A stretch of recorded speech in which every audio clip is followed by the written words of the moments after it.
Hello. How you all doing? I don't know what happened there. My StreamYard literally just crashed as I went to hit the old live button. It went, nope, not having it, and it crashed out on me. So I just had to reset that very quickly. So how you all doing? Hope you're doing well. I certainly am. Had a bit of a busy week actually. Been really super busy, manic. But all in all, very good. So I hope you're all doing well. Hope you're all doing good. Give us a thumbs up and show your appreciation towards the old channel. Hopefully, you guys are all staying safe despite the old obvious that's out and about throughout the world and what have you. So, hope you're all staying safe. I see London's just kicked off again, so that ain't too clever. People rioting out in London now, apparently. So I just sit on my old TV, but hey ho, that's what it is. So, I hope you're doing good. I've been super busy. I got 26 in the house after 1 minute, which is fantastic. What have I been up to? Super busy, actually. Got a nice little job lot of mowers come in, 3 or 4 mowers come in. I think I've sold 2 of them. I've got another 2 to go.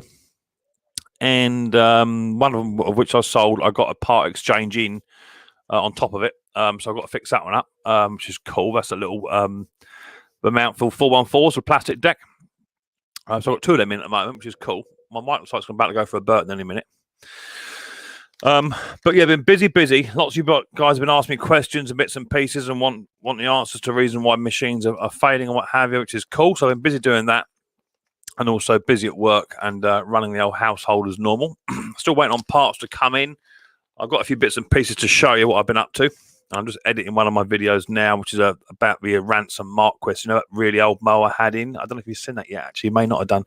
I had a really old ransom mark was coming that I picked up on Facebook for nothing. It was free. I picked that up, and I've been working like a madman on that all week. So that's cool. I should show you them bits in a minute. And I managed to source a few spares, which is quite good as well. I was struggling for spares. So hopefully you're all okay. And your Saturday night finds you all in good health, and hope you're all relaxed and chilled out after a busy week. Hopefully some of you have been back to work and have earned a few quid and what have you, which is cool. Let's have a look through the chat. Who's in the old chat? See who we've got knocking about the place. Ash from AJP Garden Machines. He was in the first. How you doing, Ash? Nice to see you, buddy boy. Hope you're doing well. Tim Palmer's in the house. No parcel yet, Tim. I know you said it'd be here today, but I haven't seen nothing, buddy. I've had a few parcels too today. It'll probably come tomorrow. What's tomorrow? No, it'll probably come Monday now, I expect. Garden Machines in the house. How you doing, Harry? Nice to see you. Hope you're doing well. Pete Frow's also in here. Tacky Boy's in here. How you doing? Big Boss Man. Just been watching Scrap It Man. He's only 15 subs from 1K. Okay, cool. Can one of my moderators go and run Scrap It Man's link for me in the chat? Just one of you do it. If you can go off and find Scrap It Man's link, and for any of those that are not subscribed to Scrap It Man, that is Martin Butler's boy. Can you go to his channel, subscribe to his channel, and leave a comment on his latest video just saying Mick's Mowers sent you over? Can you go do it for us? If you can, it'd be much appreciated. Go do it now whilst we're just warming up. That'd be brilliant. And if someone could let me know how many he's up to, it'd be nice to see him get up to the 1,000 would be cool. So just go over there to Scrap It Man. When someone puts a link in the post, a link in the old chat, there's loads of you in here. And then, go over there, subscribe to his channel. He's just started out, and he's been doing taking things apart and what have you. And he's gonna. He only needs 12 now to get the 1,000. We can do that, can't we? We can do that. We can get him up to 1K. So yeah, someone run a link, either you, Pete, or Tim, or whoever. Someone run a link, and go over to Scrap It Man, and let's get him up to 1K. That'd be cool. I had a little present turn up. What do I do with them? Got to find. I've got so much stuff. I've got stuff. Literally, my shack is hideous. I got a present from Luke over at Mowers and stuff. He sent me a nice little pair of German snips. Really good quality ones, actually. These are Nipex 68200s. He sent me a little gift. Just say thanks, just for going over to there and just give him a shout out and what have you. Just goes to show you appreciation. Lots of people, they're willing to say thank you because we helped him out, and he sent a little something my way, which is cool. So yeah, real nice pair of snips. They're great for cutting off the old hedge trimmer line and what have you, bits of wire and all that sort of stuff. So they're brilliant for that. So that's fantastic. Who else we got in here? Pete Frowdy. Keep me updated on Scrap It Man, yeah? Make sure you leave a note to say that I sent you over there. Jason Hughes in the house. Puller Ed's in the house. How you doing? Jason Hughes, Tim Palmer, Ed. Chat disconnected. That's when it kicked me out. I don't know what happened there. Vapor's in the house too. How you doing? Vapor Lee's in the house. How you doing? Viper, sorry. Alan's in the house. How you doing? Yeah, I'm doing good, mate. How you doing? Good. Woody K's in the house also. Heinz in the house. David Ham's in the house. Yeah, we're doing very well. Riley Boy's just gone to bed. Had a bit of an update today with our family, so I'll let you know about it a bit. Hi, Mick. Received the carb adjusting set today. Absolutely brilliant. Thanks, mate. You're welcome, mate. You're welcome. I actually gave it away twice. I'm unbeknown. So you got another set. Bought another set. So you're good. Who else we got in here? That's from Ridgeware. That's cool. Edward's in the house too. How you doing, Edward? Benedict White's in the house. Jack's in the house. How you doing? Ali Mack's in the house. All Tech's in the house. Jason Hughes, done you. Tina Braveheart Scrapper's in the house. Puller's in the house, done you. Clive's in the house. Also, how you doing, Clive? Nice to see you. Deek's in the house. How you doing? Pete Froud. Hi, Mix Mowers. Hope you had a good source from B&S camshaft gears. Have you a good source for Briggs and Stratton camshaft gears or signs? Am I reading this wrong? Have you a good source for Briggs and Stratton camshaft gears or signs it's bad? I think you mean. Do you mean? Can I get them over in the UK? If you're in the UK, I get all my stuff from a company called Briggs Bits. They're brilliant. As long as you give me the old make model number, they're brilliant. If that's what you're saying. You might need to be a bit more specific. So there's a Scrap It Man's link. It's in the chat. Go and see him and give him a knock up, and say hello. Get him up to the old 1K. That'd be brilliant. Danny's at Mowers in the house. How you doing, Danny? Nice to see you. Nope, you come on in and you pop in and you make yourself comfortable, mate. You make yourself comfortable. Andrew Phone's in the house too. How you doing? Benedict. Richard's in the house too. How you doing, mate? Nice to see you. East is in the house. Top Conk is in the house. He would be. Pink's in the house. How you doing? Oh, it jumped. Oh, it jumped again. My lord. How many got in here? We've got 60. That's why it's jumping. People are raping, and they absolutely raping about. Ethion's in the house too. How are you doing? This has jumped. If I'm missing you, it's because it's jumping. That's why. Yeah, good on the East Coast, Tar. Good one on you. Scrap It Man is one away. So grab a link for Scrap It Man, please, and just make sure you leave a comment. It's really important. Leave a comment in the chat to say Mix Mo sent you over. Make sure you do that and then come back, yeah? We don't go nowhere. We've got another 2.5 hours, so you know what I mean? There's no mad rush. You didn't miss nothing. I'm just getting settled in. So get over there, scrapping together. How you doing? Get over there to Scrap It Man. Go and find him. Links in the chat. There it is. There. Pete's just ran it. Go over there. You got 2 or 3 minutes. Go and do it right now, and that way it's done. There's Scrap It Man. How you doing, mate? We're just running your channel now, Gary. Hope you're doing well, mate. We're gonna get us up to 1K today, mate. So how many is Gary up to now, people? Let's push him up. Want him well over the 1K if we can get it. He deserves it. I can tell you that for nothing. He lives a very, very similar life to me, although more difficult, I would say, but I'm not going to get into politics. He's a fantastic dad and brilliant dad to all his kids. So go over there and check him out. Just hit 1K. There you go. Gary's just hit 1K. Fantastic. Well done, mate. Good on you. Yes, I was wondering where you get them from. I was thinking of ordering a few from China. I was wondering how you determine they're bad. Check the flywheel, then rip apart. No, the camshaft one. I think it's camshaft. Just make sure that if it's a plastic gearing, make sure that the top cog and the 2 cams itself are actually one piece. They shouldn't rotate. If they rotate independently from the gearing and the camshaft, then it's bad. And I'll just order it from Briggs Bits. Literally, just get your machine number, type in code.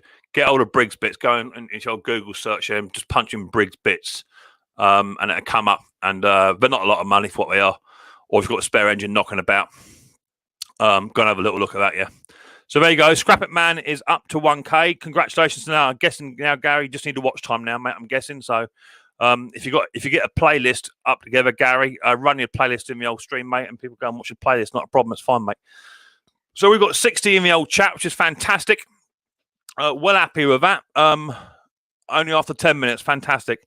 That would be a £50. Please scrap it, man. No, it's all good. As soon as people get near to it, the old Mixed Mowers show can do something with it. Let's do it. Let's spread the old love a bit. You know what I mean? I've just had my steel streamer running again. I had the wire brush and coil contacts well happy. I had the wire brush. The wire brush for to wire brush for coil. Okay, yeah, it does help. Yeah, and also underneath as well, where it actually connects is cool. Brigsbits have a problem with their website all week, Mick. Okay, I haven't ordered for about a week. If not, try Garden Hire Spares. They're quite good. They are a bit slow on the post at the moment. I did receive something from them this week, actually. They are a bit slow, so try Garden Hire Spares. They're pretty good. If not, go to China and get it, mate. You're going to be waiting 3 weeks. But generally, Briggs bits are pretty good. But if the website's down, I expect it's the old COVID doing it, innit? So we know the rules and regs of the old show. Congratulations to you, Gary. You absolutely deserve it, buddy boy. I'm well happy for you. Oh, there's another one there, actually. Can someone nip over to Colin Ketley's Motorsports channel? He's just popped his bum in the door there. I just see him. Can someone go over to Colin Ketley's channel and check out the numbers that he's got, please? I noticed I watched one of his videos a little while ago. I probably didn't comment, Colin. But go and check Colin out as well. I think he's quite close. I think he's about 20 away. I might be wrong. So can someone go and check Colin out very quickly? Just come in the chat now, or does Colin know? Colin Ketley's Motorsport. Go and have a quick look, see what numbers he's up to. He does the same as me, apart from a lot better. He does mower repairs, ride-ons. He does mud mower type machines. He does. He had his old bush hog out, or whatever it's called. His old billy goat the other day. I see that. He was mucking about with that. I saw that last year, actually. Funnily enough. Colin is four away. What, four subscribers away? Well, go and check Colin out as well. Can someone give me a number on Colin as well, please? And if Colin is only 4 away, that's crazy. That man should be over 1K long time ago. 4 away. Is that 4 away? Have a look. Let me know. 4 away, or is he 40 away? What is he? Yeah, he's on 996. Come on, people. Someone please run Colin Ketley's channel for me. Get that amount of 1K too. This isn't a growth stream, but these are people that have been with me since day one. These people have been here when I very, very first started. Pete, can you run his link for us, please, mate? That'd be cool. These people were here when I very, very first started, day one. They supported me and what have you. They've been away, they've gone back, and all the rest of it. There's a link there. Pete's drop link for it now. And they've given me advice. I've even got Colin's phone number. I've rang him up on occasion, asked me when I've had a problem, how do you fix this, how do you get around this problem? And he's helped me out. So go and check him out. He's got plenty of content. He's been going absolute bonkers years. So go and check him out. He is now over the 1K. There you go, Colin. There's yours. There's your dinner. Absolutely fantastic. And his last video on his I'm sure, was it a billy goat, Colin, you had? I'm sure he had a billy goat going. Right old thump over GV some Honda engine on top. I can't remember what it was now.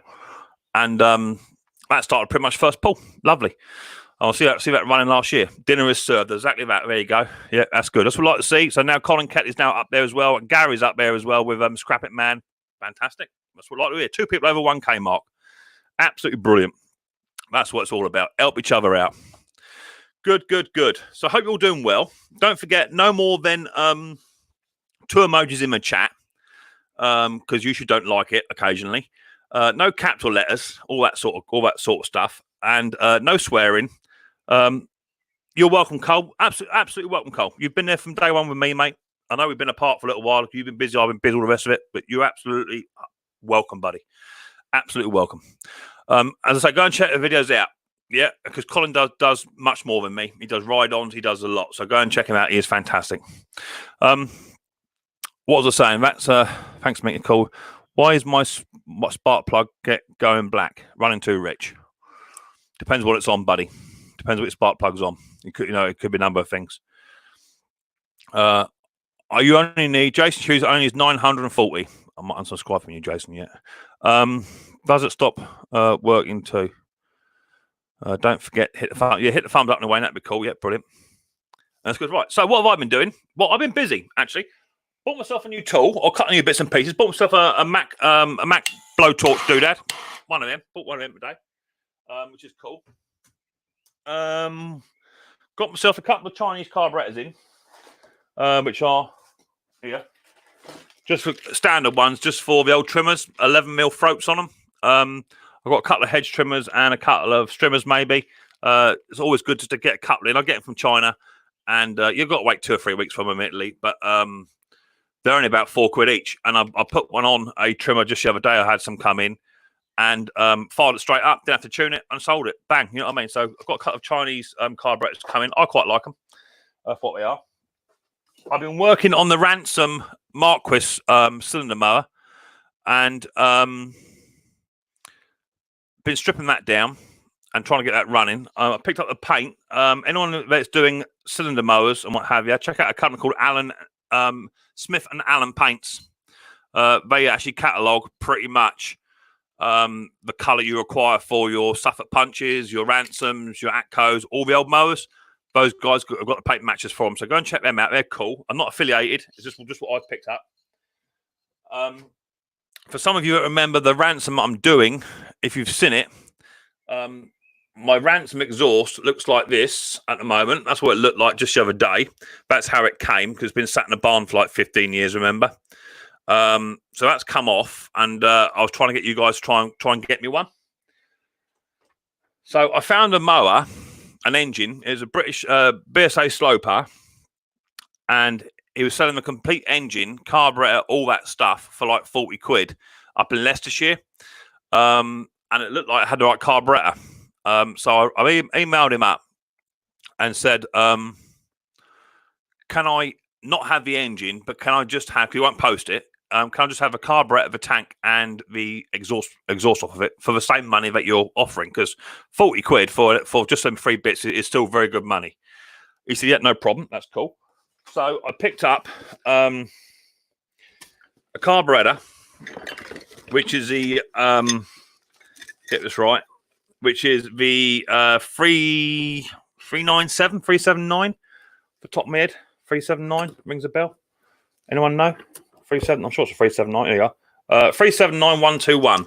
Amel carburetor. I picked that one up. Forgot that for part of a deal. I also got a tank, sloper fuel tank, and a exhaust. However, the exhaust, which has been sprayed up, the exhaust, there it is there, looking very pretty in silver, is a reproduction. It's got Villiers written on it. I don't know if you can see that. It is a bit bright, admittedly. Is that any better or not? I don't know. I don't think it will be. It's got Villiers written on it. Okay, there it is there, see? Sprayed it all up with heat treatment paint. Looks absolutely spanking, but it ain't the right one. Same, it will fit. Same size, diameter, but this is a reproduction. So I'm going to be selling that on, because just today I took receipt, it should be dry, of this little cookie, which is actually the correct exhaust for my my sloper. So there's the old one, which is knackered. Exactly the same exhaust. There you go.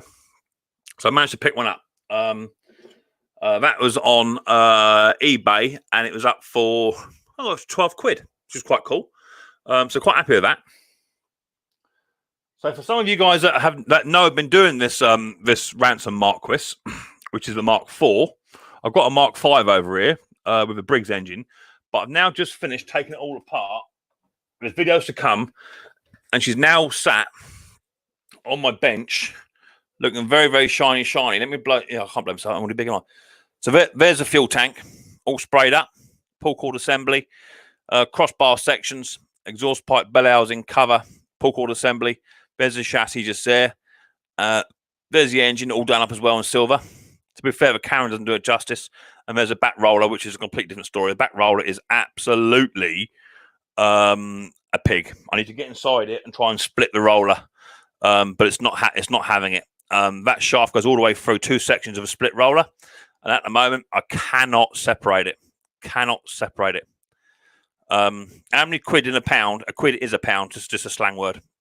Quid is a slang for pound.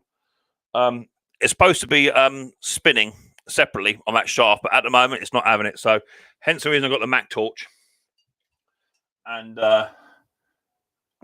and hopefully I can get that to spin. So I'll just show you some photographs of the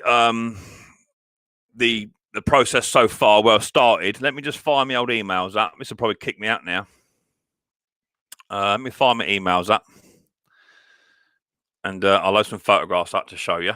To bear with, it's just loading. Now, this lawnmower has been sat in a barn for at least 10 years that I know of. Let's load that up. Yeah, let's zoom in. Right, let's go across. Where's the other photograph of it? There it is there, and that's the finished product. Yeah, okay, right. Well, let me come back to you guys. Computer's a little bit slow, to be fair. Right, so here we go. Let's come back to you guys, wherever you're there. Let me share the screen, and I'll show you guys what I've been up to and where, what sort of state it's in. So there is videos to come. I've done about 8 videos so far, which I've really been really enjoying it. Okay, so going over to here somewhere, over this one. So here is what the machine looked like when I first got it. Okay, that was day one when I very first picked it up. Been sat in a barn. It comes with a grass box. The grass box is a bit beaten up, to be fair, but as you see, all over it, cobwebs and just bits and pieces absolutely everywhere. It's just is in a right hideous state. Got a jumper photograph here. There. So there's the next photograph. That's when I got it home. Absolutely done nothing to it other than poured some oil down the head, left it overnight, and in the CPR position, left it overnight. Just let that oil drip through the old cylinder head, and that's how it was. And I got it to fire, literally just fire up. Did nothing else to it other than that week. And then obviously since then I've now primed it all. It's all been rust treated. And this is what I say about the camera doesn't do it justice in here. It's all been primed up. There's the copper exhaust, which I no longer have. All the bars are there. The new tank that I got off a fella as well. The side cover's a little bit beaten here. I may try and punch them out. We'll see, but it does get a bit of character. And the engine looks absolutely brand spanking new. And then that's that one. And there it is in green. This has now just had it 2 or 3 coats of the paint that's gone on it. I don't know if I missed a bit there. I have to double check that in a minute. It looks like I might have missed a bit. The cylinder has now been done as well, which is behind me. That's gone off for sharpening next week. But as you can see, that all now is all done. It's got to have another top coat of green, and then it's got to have 2 or 3 coats of real heavy petrol resistant lacquer put on top of it just to harden it right off. So that's currently where I am. You are about 3 to 4 weeks behind. Okay, so let's stop sharing that. Let's go back to my old stream into there. So that's what that looks like. What do you think of that? It looks nice. It may not be everyone's cup of tea. I'm screwing with that motor. Said I'd say I'd take a video of. Funny thing is, the engines always look great on mowers. I want to scrap it. Yeah, it looks good. Twisted. Yeah, I think so. Looks good. Great work, Mick. Well done, bud. Yeah, looking good. The thing is, that thing looks great, Mick. Yeah, I thought so. Yeah, it does look good. Yeah, brilliant. That's good then. So the one problem I have had, and I can assure you, my bench was rocking. The back blade, which sits underneath the cylinder, it is slightly wonk. I must admit, it's a bit bent. I might get a new one. These are about 30 quid to buy brand new. You can still get them. But I had to get the 6 little tiny screws out of that before they can send it off for sharpening. And I'm telling you, thank Christ I had the gas and I had a club hammer. I bought a punch, a manual punch for it, and I was swinging a 16-pound club at that vice. The whole shed was rocking. I got them all out in the end, but it took me about 45 minutes to get them all out. I tell you, they were absolutely right in there. For some reason, it doesn't highlight when it's in caps. No idea. What are we talking about? Jump up and down. I'm telling you, I was beasting it. I was beasting it like I was just about to go into a kebab shop for it closed. I was in there. You can make the blade, Mick, for that. Yeah, possibly, but for 30 quid, it's done. Yeah, because it has got. It's not just an edge, a bit of metal. It has actually got a blade to it. See, so it's not completely uniformed. there is a little tiny bevel to the end of it. See, that's where the actual blade is. You see, so it's not a straight bit of angle. I could make one, but you can buy them for 30 quid. So I'll do that. So that's good. I've been doing that. That's busy. I've got to do a grass box yet, but I'm doing a deal with Pete Froud. He's got a Villiers, which he's getting rid of. And my grass box is nowhere near as good as his, nowhere even close. Mine is a bit beaten. So what we're going to do is he's going to give me his mower. We're going to do a grass box change, and then we're going to sell the mower and split the cash. That's what we're doing. It's doing a bit of a deal. So that'd be cool. You could make a blade. Yeah. Beast mode. I'll tell you, I was proper giving some. In fact, the little cheap, I think I even threw it on the floor, the little cheap impact I bought from Tool Stations, the only one they had. Screwfix didn't have one. B&Q were useless. Couldn't wait for Amazon. I had to have one there. I got it for £7, and I broke the first bit in about first 3 whacks, literally. And it was cherry red. 6-ton press on the job would help straighten the blades. Yeah, definitely. I ain't got 6-ton press. But I'll get a new blade for that. The cylinder is here. The cylinder's just been painted. It's just behind me, just over yonder. There she is. And I'm just waiting to send it off. I found a company who actually operate really close to me, about 2 miles up the road. And they say they do the cylinder for 25 quid, which is cool. That's going to be Chichester Garden Machines. They're doing it just up the road. I think maybe one of you boys actually works in there. I'm not quite sure, but we'll find out. He was swearing more than me. I'll tell you something, Pete. I was giving it some. I was absolutely larruping it. The vice was shaking. The windows were shaking. Look, I was on the punch up in here. Did you get the blowtorch out? Hell yeah. Blowtorch was out. It was cherry red. I got it. Also, whilst I'm on about it, the cogs, the drive cogs, and the blade cogs, I couldn't get them off. You'll see in the video, I could not get them off. They're left-hand threaded. I bought a chain wrench, broke that first 3 minutes. I've tried beasting it with hammers. I tried heating it up. I tried everything. I could not get those cogs off or sprockets. Pete didn't. I've videoed it all, bud. It's all videoed. Trust me, it's coming. You are about 3 to 4 weeks behind me. Remember. So let me find my video. Me emails. Let me try. I think I put a photograph of this fella. So I put an advert on Facebook, right, saying, "Is there any welders about?" And happy to pay for someone to weld a couple of nuts onto the sprocket so I could then put an impact on it, right? Well, I've had quite a few people come and say, "Yeah, I'll charge like £100 to do it." You know what I mean? Anyway, this fella called Joe, in Littlehampton, sort of two towns down from me. He's I think he's ex-Marines, ex-Royal Marines.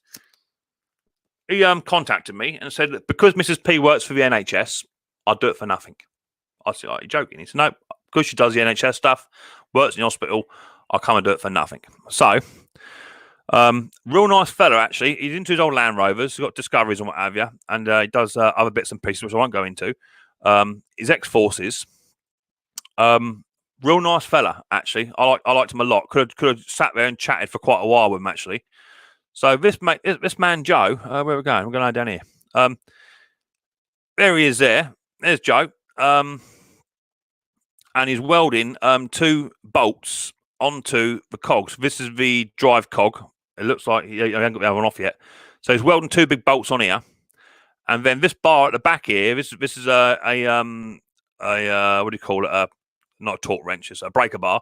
That breaker bar is about 3.5 foot long. It's right up here, right?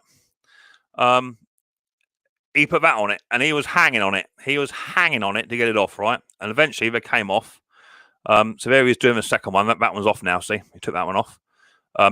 We heated up with his gas torch and put them on with a MIG welder. And it took about 1 hour and 35 minutes, hour and a half to actually get them off. They were on there like anything. I'm telling you, they were on there like special sauce on chips. I'm telling you, they were proper on there. So thank you very much, Joe. He did that out of goodness of his heart, all because Mrs. P works for the NHS. Whereas other people, and some people were quite, normalised. I said, "Yeah, I'll do it for like 20 quid, which is cool. But I don't think they were. I think they were just welded it on there and left me come back down it. And I don't think, even with a breaker bar on there, there's no way. I mean, with an impact, wouldn't have done it. Wouldn't have done it. So Joe, super. Thanks for that, Joe. Much appreciated, buddy boy. how are you doing, mate? Long time no see, Mick and gang. Weekend off this week. Munch box routine kickback catch up for Mick's Motion. Yeah, cool. Nice to see you. Hope you're doing well, Mick. Look up the blade on a SP555V mower. It's a beast. I was beating it for 2 hours. Okay, I'll have a look. Yeah, he is a top bloke, Andrew, without a doubt. Yeah, nice fella. Been through some stuff, I think. But to say he'd do it because Mrs. P works in a hospital and do it for nothing. And I went there with some money in the old wallet. Said, "Do you want to drink?" Like he said, "No, don't you dare, don't you dare." So, he was at it. Joe was. He was fantastic. What a nice fella. And that just goes to prove there are some real nice people about. Anyway, I've been yakking 30 minutes, which is more than I usually do. Why don't you stop me? 69 people in the old house. Let's just check, make sure my moderation's gone on. Let me just refresh that very quickly. I knew this ball keep banging about in the back here. I don't know if someone's in the older play park down here. I don't know. Well, that's still on. What's called good. Right. So let me run the old link. We know the rules of the old game, don't we? Anyone who's swearing or what have it, gone. If you can't get along, you're gone. You know the rules. It's very simple. Right, there's a StreamYard link. So feel free to hit the link. Come on up. Camera must be on. Audio must be on at all times. None of them stupid filters. Got none of that old caper up here. There's a link. And we'll see how we get on. Yes, non-stop. I've had it before, mate. Mick, if you're any closer to you, I would have done it. Mate, I understand that. I understand that. And with lockdown, he wanted social distance as well. He had gloves on and what have you. I kept well back because Mrs. P's still in the hospital and what have you. Despite the fact the hospital is actually near enough empty. No one in there. Even intensive care. All lives matter, man. Yeah, just sharing positive messages. Yeah, cool. I understand. Not a problem. All lives matter. I'm with that. Please hit the like button. Give us a thumbs up on the way in, thumbs up on the way out. Much appreciated. What about air compressor? Anyone got any useful tips on them being looked at Clark 50 litre just for lawnmowers, etc.? Nothing too big. I run a 25 litre here, to be fair, and it just about does what I want it to do. There's only been a few occasions I've had to break out the breaker bar. But normally my 25 litre does do a job, and it's okay. You just got to worry about your electrics with a bigger compressor. 50 litre should be fine though. It all depends on what you want it to do. My DeWalt does not take as many blades off as it used to, so I'm about to upgrade my DeWalt. And yeah, I got 25 litre. That does me. I'm going to upgrade soon, but it all depends also on what leads you use. I use these little tiny flexi ones. That's what I use, but I have got a bigger one, and that makes a difference too. If you use your bigger hose, it makes a difference. Mick, if you're any closer, I would have charged him double to weld it. Really, and that's coming from a man who still hasn't sent me a sticker in 2 years.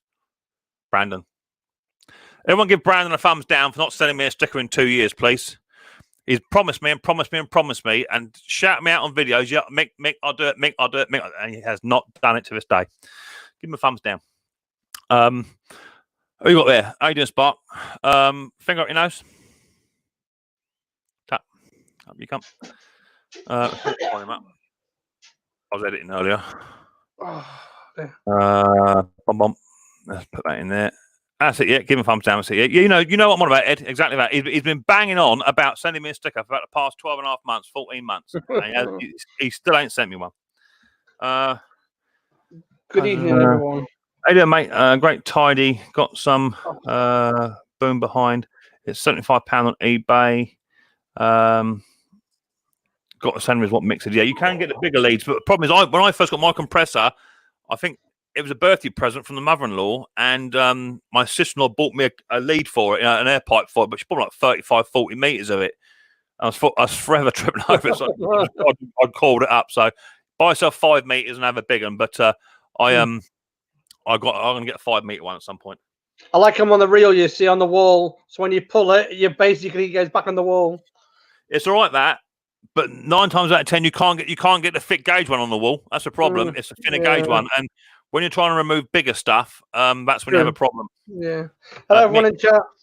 Oh. Mick, can you show me the size of your compressor, please? I'm looking to get one, bud. Yeah, okay, Paul. Hang on. It's a bit dirty.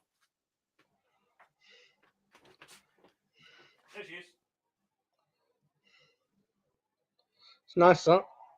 It's 24 litres, not 25. And I think I got that from a shop. It's now closed. It was an American shop. It was closed. They probably sent the sticker over with Brandon, I expect. Not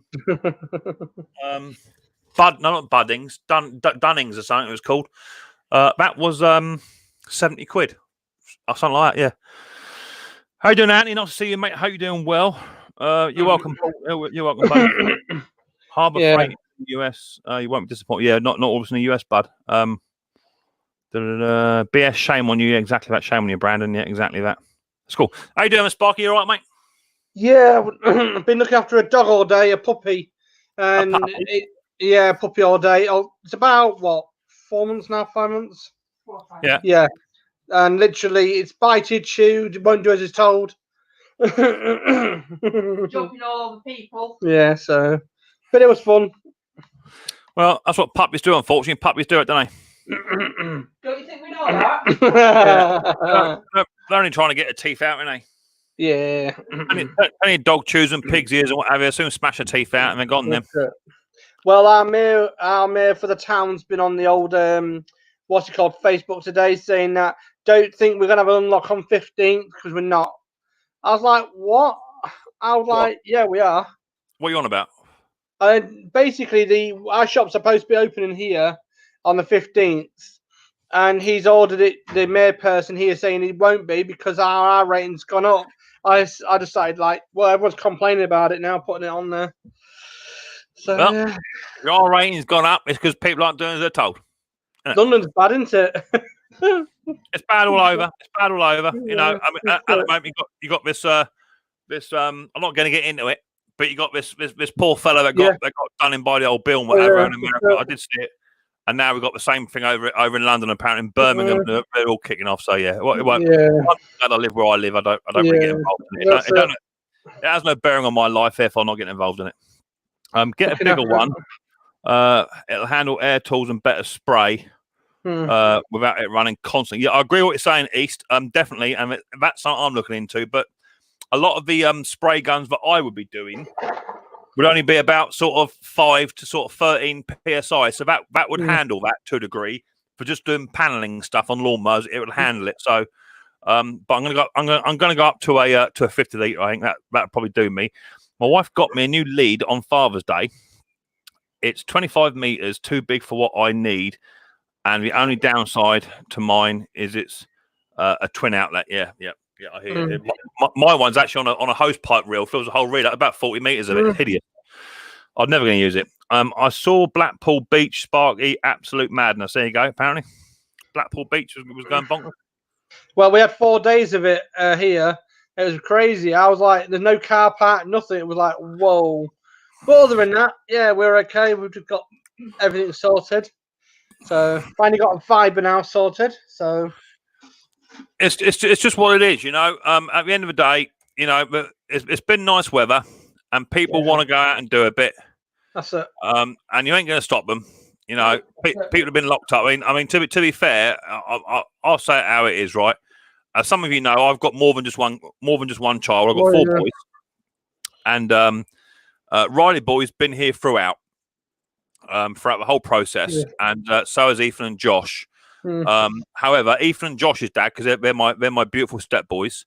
Ethan and Josh's dad, he hasn't seen his boys for 14 weeks nearly, and he too works in a hospital, and he sort of said, you know, is there any chance I can have my boys back, you know, or just one of them, you know? Yeah. To which the answer's got to be yes. So Ethan went back down his dad's house for 5 weeks. And since then they swapped, and now Josh has gone back down to his dad's house. Ethan's come back. And I've not seen Brandon, my boy, for 16 weeks. And absolutely, and you got careful. I start booing because it really has affected me in a way that I can't describe. Not seeing your kids when you see your kids every day really hurts. So anyway, today Brandon come home. Had a word with his mum, and Brandon's come here for the first time in 17 weeks. And he's upstairs right now. chilling out on his phone. And yeah, I'll tell you, really emotional time. You know, when you pick your boy up, you're not seen him for so long. I'll tell you, tough. It's like me. It's like a surrogate daughter I got up north. I've looked after for nearly 19 years of her life, and now this time I'm living down here. Yeah, nearly 2 years now we've been down here, and it's like I haven't seen her properly for nearly a year and a half. Yep. It's crazy. So, You 2 months. yep. Hello, Bruce Pinder. Or Pender. How do I call you? Hello, BS. So yeah. I tell you, though. You know, when I say chin up, I tell you, I was in bits. I was actually in bits. You know, he's only 16, just turning 16 this year. You know, so he's only young, and he couldn't even come home. He was going to come up last week or week before, just to sit on my doorstep to come and say hi, and he couldn't do it. He just couldn't bring himself not to come indoors. He couldn't face me. So he said, "Until I can actually come indoors and give you a hug, Dad, I ain't coming because it's going to do him in." So I had a word, and he's home, which is cool. So he's making good use of that. He's actually now at a house and home in the first hour.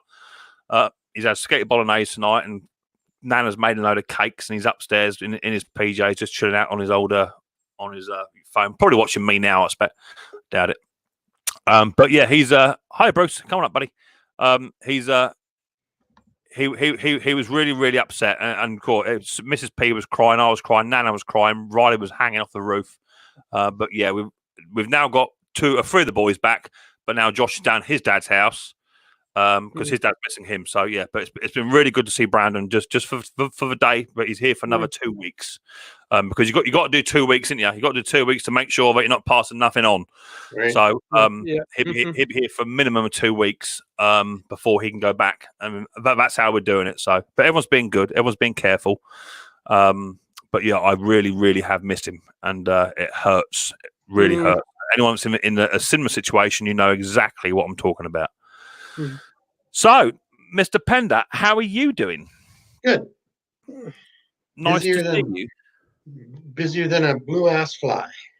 I love that video of yours. That's crazy. That sensor on the grass bag. Wasn't that something, eh? What was that one? It had a sensor on the metal arm on the grass bag, eh? That's the third time I've seen it, and it's been a couple of years, and the last one I did was my niece's Toro. And I slipped my mind. I was like, I'm losing spark. I got spark. I'm losing spark. I got spark. What the hell? I even changed the coil on it. And then of course the manager of acquisitions comes out to the garage and she says, "Don't you remember when the lady told us that the grass bag has to be on before the mower will work?" That would have been. I think Bruce, had that been in my shack, that would have probably been flung around the garden for a good half hour. Yeah. Now, I guess somewhere in the world, it's been lost for centuries now. No, not centuries. But, there's an insert. So if you want to do a side discharge instead of a back bag, you can put this insert in there, and it knows the insert's there, and it'll still run. I'm sure I have. Excuse me. Not often. I have come across something very similar. I don't think it was a grass bag though, Bruce. I think it was actually the flap had to be engaged or something. Well, eh? Go ahead. Yeah, I think it had like a little micro switch on the flat side of the chassis, so the flap had to be in a certain position. I'm sure it might have been on a Honda. It had something very similar, and it balls me up. Mick, I tried to order you something off your wishes, but it said it couldn't be shipped to the UK. Well, it is in the UK, so it shouldn't be a problem.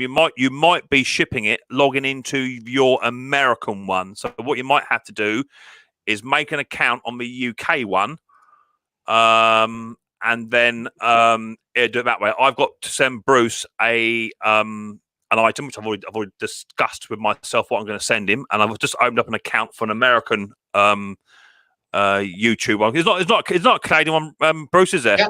No, there's an Amazon.ca. So I've got an American one. I've got to set up a Canadian one then, and just convert it. Be all over the world. Well, that's what you have to do. Because like you say, that they won't do it otherwise. So if you log into your one, they won't ship it. But if you log into the UK one, find the item and they do it that way. And half the stuff that I want to buy from Amazon won't ship to Canada. Even I'll switch to Amazon.ca from Amazon.com, and they don't even have that item listed. So I go back to Amazon.ca, and they go, "Sorry, we don't ship to Canada." It's like, you want to beat your computer up, but that doesn't help. Yeah, I understand it. A bit like when you're trying to get a lawnmower to start with a grass box that isn't playing ball. Well, and you can even put a steel rod in there and it'll run. It's just a magnetic sensor. Can you believe that? Yeah, no. As I say, I think I have come across it twice in my experiences. I'm sure, and in fact, that's what I think I did, Bruce. I had an old flap. I took the rod out of it and poked it in there. Yeah. I can't think for the life of me what it actually was. It was on a push mower or self-propel. And it had to have, I think the box had to be in place, but it was a plastic micro switch, and you had to have something in there. Yeah, same sort of thing. But cheers, Tim. I didn't know that's what it's like. The car makes a young lad driver acting okay. Spent half an hour wondering why I lost spark, then realised the dead man's clamp had fallen off. Yeah, that'll do it. Yeah, it's bad as the lift doors we used to do in the old days. And there's 2 macro switches at the bottom, and there's 3 at the top, and I always miss the third. Yep, it's always a way. It's always a way. I tell you, there's always something that's gonna stitch you up, But I did watch that video, Bruce. I think I commented actually saying, "No way, I can't live in that." Yeah, you did. That would have just driven me absolutely bonkers. I couldn't put up something like that. And then to put me in a better mood, I had one of those brand new 550E Briggs and Strattons come in with the plastic carburetor, and the only way to activate, some of them have a dual activation choke, one off the wind vane and one off the heat bimetal strip. All this one has is the bimetal strip, so it takes forever for the choke to come off, right? So it's sitting there sputtering for 3.5 minutes before that choke comes off. And I tried adjusting it, and finally got it's out on the Bruce Pender lift right now. I'm not going out today. I'm mad at it.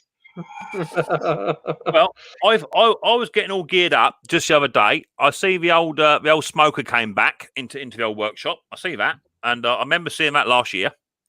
Right. And I thought, here we go. Bruce is finally going to take that thing apart. He's going to take this piston out of it, and he's going to give it whatever. Because when he first fired that one up, I thought, here we go. Any minute now, Mr. Crankrod's going to say hello to Mr. Crankcasing. It sounded like a bag of old nails, didn't it? Probably sounded rough. And I thought, any minute now, that's just going to go bang. And I made the mistake of clamping the clutch and taping it over the winter, and it corroded itself together. It does that, Bruce. It does that. Did you see what I've been working on, Bruce, this week? Is that finger amputator? Yeah, finger amputator. There it is. There. That's look at that. Yeah, that looks nice. It's going to look nice. There's the chassis. Chassis all done. Beautiful. And all the exhaust. There's the exhaust, and there's the old centrifugal clutch there. Right. The engine's all done. So I'm just going to put it all back together slowly. I've got to send the cylinder, which is behind me. Yonder is a cylinder. Oh, yes. That's all painted up. That's got to be grounded. Back blade's off. But I think I need a new back blade. But back blade is a bit wonk. Right. It's a bit like a banana. It should be straight. Right. It's not. Do they grind those round cylinders flat like a hockey skate? Yeah, to a degree. Yeah, they've got like a little tiny notch tooth, and it just goes along to it. Finds it's even plane. Yeah, you can do it yourself. You can do it yourself, but for what it costs, £25. Yeah. All right, you got to take it apart. And I like grinding, so I'd probably take it past its tolerances and then have to buy another one. That's the problem. You've only got. I saw one bloke. He made a homemade version. It was just a grinding wheel. I was watching it on YouTube. It's just a grinding wheel, and what he done, he brought the grinding wheel to the edge of a blade, and then he's got some kind of, it's a bit like a lathe, I suppose, in a way. Oh, yeah. Same sort of setup. And he was grinding the blade, but he had to turn the blade down as the stone went across. Well, my conception of that is when he does each blade, how are you making sure that grinding stone is actually on the flat face of the blade at each time? Right. So I think there's lots of rooms for margin of errors there. Whereas this lot, they've got a proper old school jig, and they literally just put the cylinder onto the jig, hit the button, and away it goes. Right. And I said, if I go up there and film it and what have you, can I do a video and I'll shout you out on my channel, what have you? He said, yeah, cool. So I charge £25 for grinding. I think it should be about 30 to 40 quid. And he said you'll probably need a new back blade, which I've seen them. They're £30 in the UK. Is that the one you just held up? Yeah, and I'll tell you, Bruce, that's all they're held on by. 6 of those little beauties. Really? Right, and there's 3 threads on there. Right. Well, that's because they don't want them to protrude out the back. I'm telling you, I was absolutely smashing that like my life depended on it with a manual punch, a manual impact thing. I've got a new one. What do I do with that? Down here. I bought a new one. A pneumatic one? Manual. Yeah. Yeah, I bought a new one because the one I got, I've actually thrown that already. That was crap. This one cost me about 30 quid. I bought a new one, right. and the bits, I can just tell by looking at them, the bits are just so much more stronger, and you get so many more bits. I smashed my first bit within the first 3 whacks. Mm-hmm. Absolutely muddled it. So this one is a Tengen Tools. Apparently, they're quite a good make. So I got that one. So that'd be a keeper. I'll just store that nicely and in my thing. That done. Mick, do you know where I can get a front wheel bearing for a Quocast? Yeah, good luck with that, mate. The bearings on the lawnmowers are actually quite difficult to get. I've got a couple here out of a Quocast, funnily enough. I can't sell you them because you can't get them. Because you normally end up having to buy the wheel with the bearing in it. That's a problem. So you'll come unstuck, I would say, buddy. Good luck finding it. If not, just buy an old scrapper and try and get the old bearings for it. Partners, I'm looking for parts for my Power Devil mower. Yeah, good luck with that.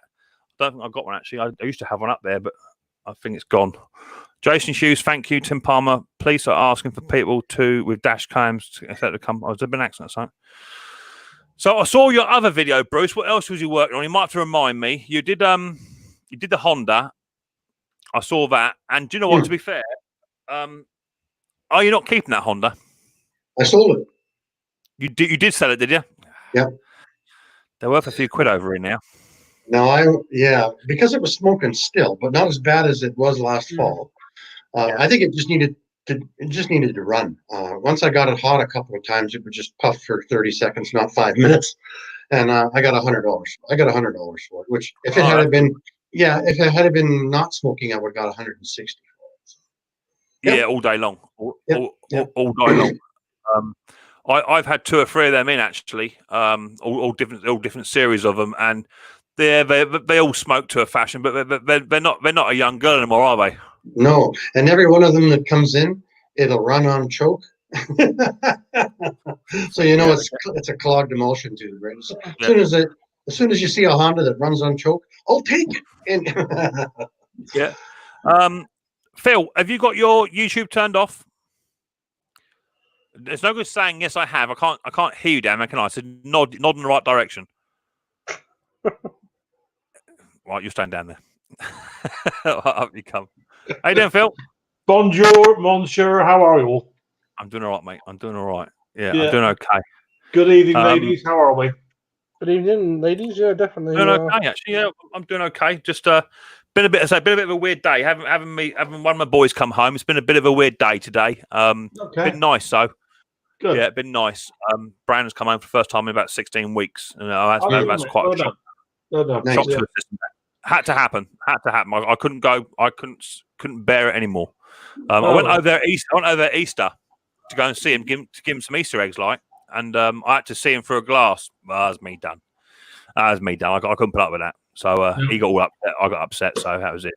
But he's home now, and no doubt within 2 weeks he'll be well settled. He's going out to see his friends Monday, keep social distancing or what have you, but going to go and see a few of his buddies over here. So, but he's doing okay. So how are you doing, Phil? You doing well? Yeah, doing well, mate. Yeah, well, you and I spoke.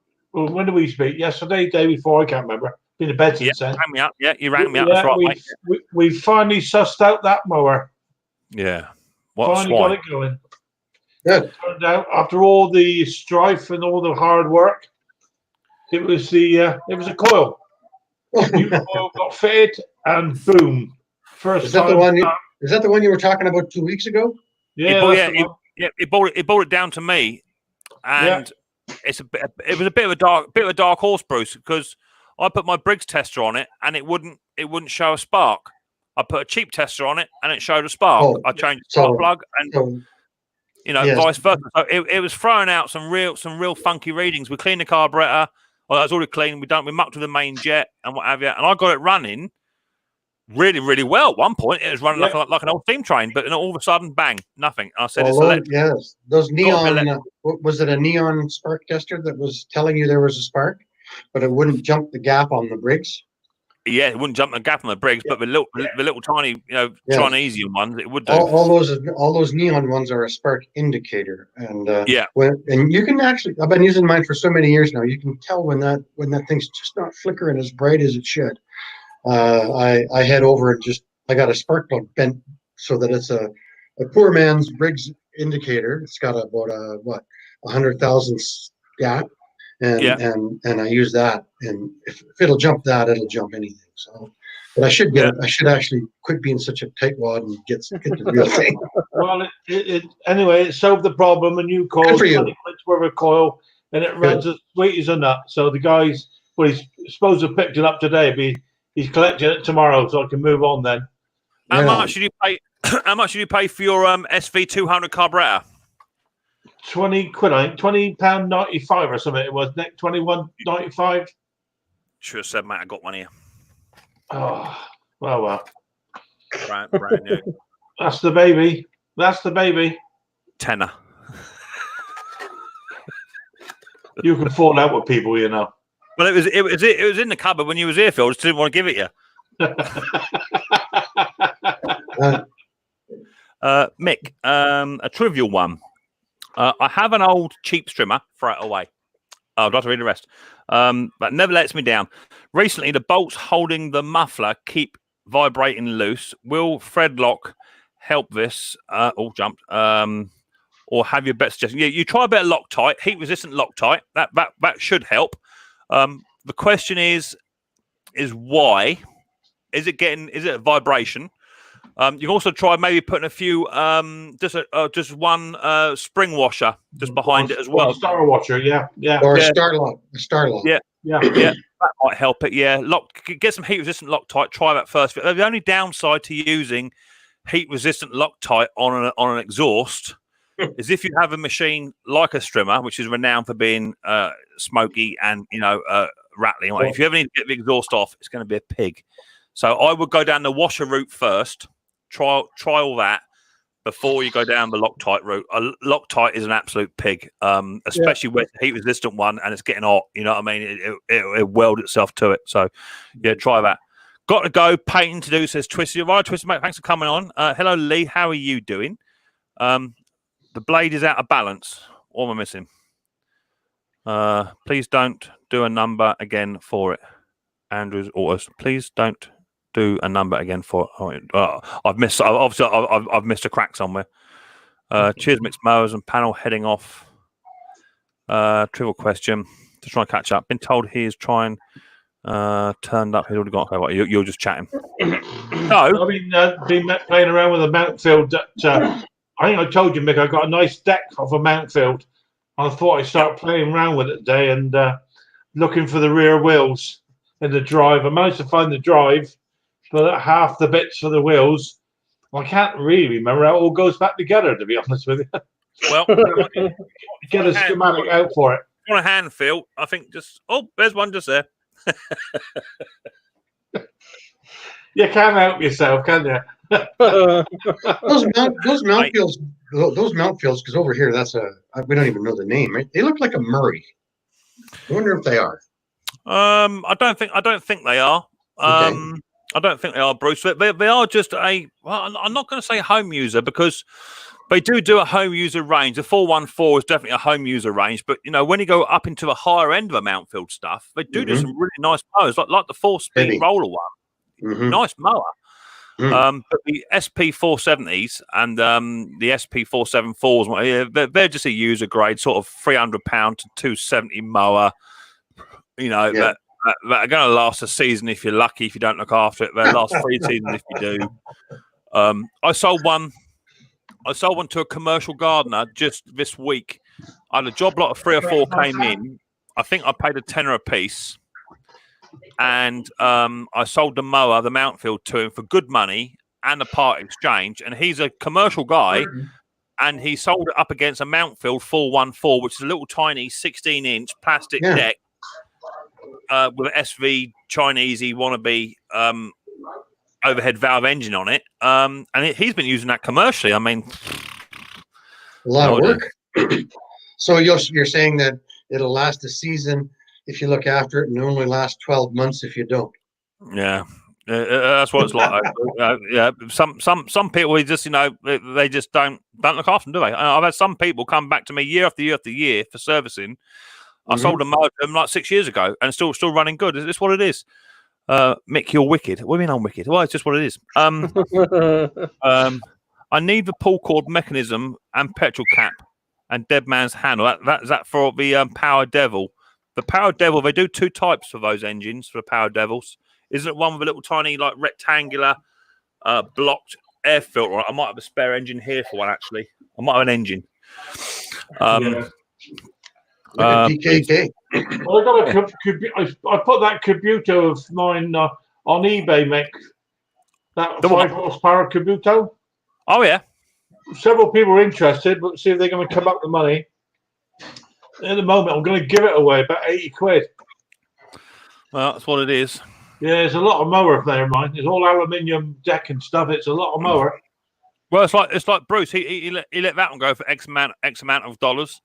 That Honda, and it's despite the fact it smokes. If someone looks after it, still be a good old mower. You know what I mean? Okay. That's right. I mean, there's a lot of money in there in spares, but I can't really be messed around and strip it down. I got a feeling, somebody will buy it. There's a couple of people watching it, so we'll see. I've got a super chat there. Thank you very much. Someone's coming in the room. Thank you very much, Raphael. How are you doing? Well, mate. Thank you very much indeed for that. Who's that? Oh, someone come and disappeared again. Mick, have you seen the mower Martin has done for Sharon? What a great job! No, I've not seen it yet, mate. I've been literally. I've been in the shed all week, beasting this Ransom Marquis. Literally beasting it. And I've had some right issues with it. To a degree, as I was showing you earlier on, the roller on this little puppy. Let me bring you in. One W40. The roller on this is a split roll system. So it's 2 rollers in one, right? And it's got oil feeders. You don't grease it. You just put oil in there. There's a little tiny nipple right inside there, and you oil it, right? It's got a bearing that goes on the end of this shaft, little bearing, and then it's got a little keeper mechanism that slides up against that shaft to stop it moving. But apart from that, that is just cast aluminium up against steel, and I cannot get that to separate. It's gold, isn't it? It's gold on there, yeah. You can get a puller on there, Mick, is there? No, can't get a puller on it, and I wouldn't want to pull it because it is cast. Also, I put a big 3/4 inch extension bar in my vice, squeeze an old one. So just so you're happy, Bruce. I didn't put a brand new one in there. I put an old one in there. I wound it up and hung off it like a gibbon, and then I put the bar through the hole on the vice. Got another old extension bar and hung off that like an elephant, and I bent the extension bar. Holy crap! Mick? Now, does it have anything in there? Will heat hurt it? I don't think heat will hurt it, Bruce. I have picked myself up a very nice. Oh, there you go. Map gas. Yeah. But is it on a spline, Mick? Is that roller on a spline or should it rotate? Nah, it's just literally. I'll show you what the clamp looks like. Hang Where's the clamp?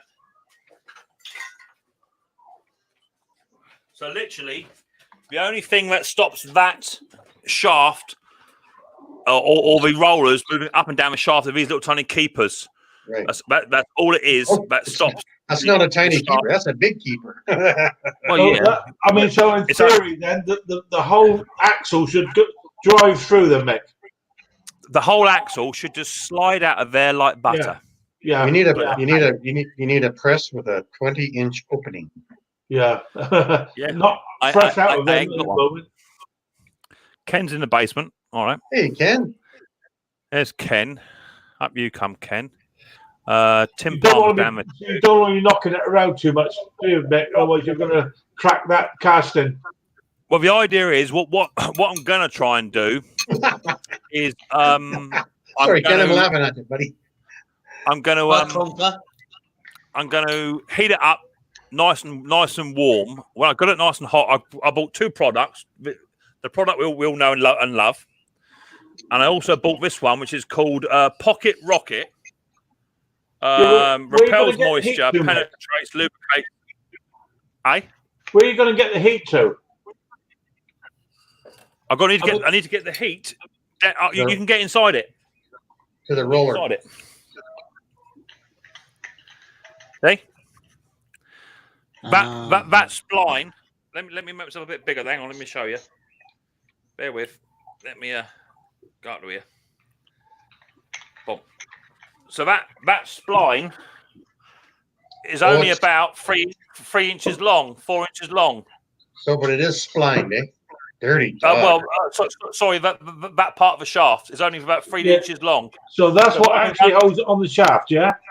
It's literally, mate, just slid in there. Nothing actually holds it other than just the rust that is currently in there. That's it. Nothing holds it. It's these. Yeah. If you hang on to the shaft and try and turn the roller itself, what I'm looking at, Mick, if you anchored down the shaft, yeah, in a damn great vice, and then you had like a strap wrench, would you then be able to turn it around? No. Well, I put the roller is in two halves. And it's got two holes. It's got two holes. So I put one in the vise to clamp one section of the roller solid, and I can move the other part of the roller about 1.25 inches. And I've been greasing it. I've been working it to get to about 2 inches. You'd think if it would move, you'd get I took it off. I thought I was making some good progress. Took it off the vise, and my extension bar was bent over like a banana. So how about how about a 6x6? Put the shaft into a hole in the 6x6, so that the outer part of the roller is on top of the 6x6 with the shaft inside, and then give it a gonk from the top. I think that's my next theory. What I'm going to do, I'm going to heat it up, get it nice and warm, and then I'm going to inject some pocket rocket straight onto it whilst it's hot to try and get that stuff inside it. You know, because I can't spray oil inside the oilers. Right. If it don't come apart, that's what it is. It's going to beat me, I think. That needs to go on a press, Mick. I haven't got a press. Hi, Mick. I have a Hater 41 Spirit. The deck has plastic coating. The colour of the deck is cloudy. Any ideas to get the colour back? Yeah, there's a product which Martin Butler uses. Here it is. Yeah. Hi, Raphael Scrapper. You're right, Ken. How are you? Try using some of that stuff. Pledge Revive it. It's for floors. It's for floors. It's not for mowers. But it leaves a high gloss on it. Try some of that. If not, you could try and just put some lacquer on it. Maybe just a bit of lacquer might give that shine back. Try that. What about some the mother of all mother polishes, Mother's Polish?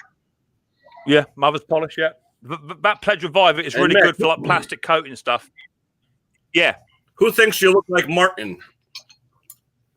Big boss man. Who thinks I look like Martin? Yeah, Martin. Like Martin. Retro Restore. Mick, you look like Martin Butler from Retro Restore, but with no hair. Well, you'd have to have like a tank top on, wouldn't you, for that?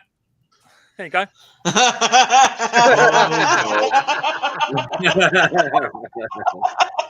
There you go. There you go. Martin Butler's And long Mick, lost son. you gotta do that hand game with your wife. You know that hand game he does? Yeah, little patty cake. Yeah. Yeah, Lee. Yeah, Lee. It definitely could be some heat fun. I mean, as I was saying, to get them sprockets or then cogs off of that drive, the left-hand threads anyway. I got that looked up and we confirmed that. But the bloke had to put two big bolts onto the sprockets, and then with about a 3-foot breaker bar, put that in between the two to get it off, and that weren't easy. But they're off. So I've got it all down. It's all complete, other than the roller has got to be disassembled if I can get it. If I can't get it, I'm not going to break it, because to get another roller for that is going to be like trying to find rocking horse poop, and it ain't going to happen. Just like a snowblower, a rusty snowblower pulley. Yeah, exactly. Yeah, exactly that. Exactly that. It's not going to happen. You know what I say, Mick? Slowly, catchy monkey, little bit a day, every day. Yeah, I mean, this is what I've been doing. I haven't been rushing this project, because painting it is 2 to 3 days work. And don't forget that's had 3 top coats, that's had 3 primers, it's had rust treatment. So it's taken about 4 or 5 days just to get it up to this standard, and it's not been lacquered yet. You're not going to want to use it. I'm keeping it, Bruce. It's going to stay here with me. I'm keeping it, and I've even now got the original exhaust for it as well. I've got that's the original exhaust, one it come with, big hole in it. I bum my mud mowers, I dug. I bought an engine, but it came with this exhaust. But this exhaust is not particularly for this one. This has got what's called an eyelid exhaust. It's got eyelid on there. This is a reproduction from Villiers. And you can buy them brand new for about 25 quid. And I picked this up off of eBay, second hand, and give it a bit of a spray job. And I got that for 12 quid. So, yeah, well happy with that. So, just now, just trying to let the paint go hard. It's a bit chilly. Oh, you're on the drink tonight? Aye? Phil on the drink tonight. Me? I said, is Phil on the drink tonight? Phil's always on the beer. There you go. It's like our own Ian Matthews. Well, I don't know. Yeah. I mean, Ken, I guess you've finished your breakfast, have you? You finished it? No. I've been outside since 6 a.m. So I came in for some fresh fruit and some central air to cool off. It's 90 out today. It's ridiculous. 90. I can't believe that. We're only going to make 55. I don't have a nice garage like my friends, Well, it's about 52, so it's not too bad. So why are they saying? Why are they saying is Phil sober? Was you on Snobby Stream pissed last night or something? Phil? Yeah, so I was on the stream last night. I was having Conquer. I was having an adult conversation. How can you tell?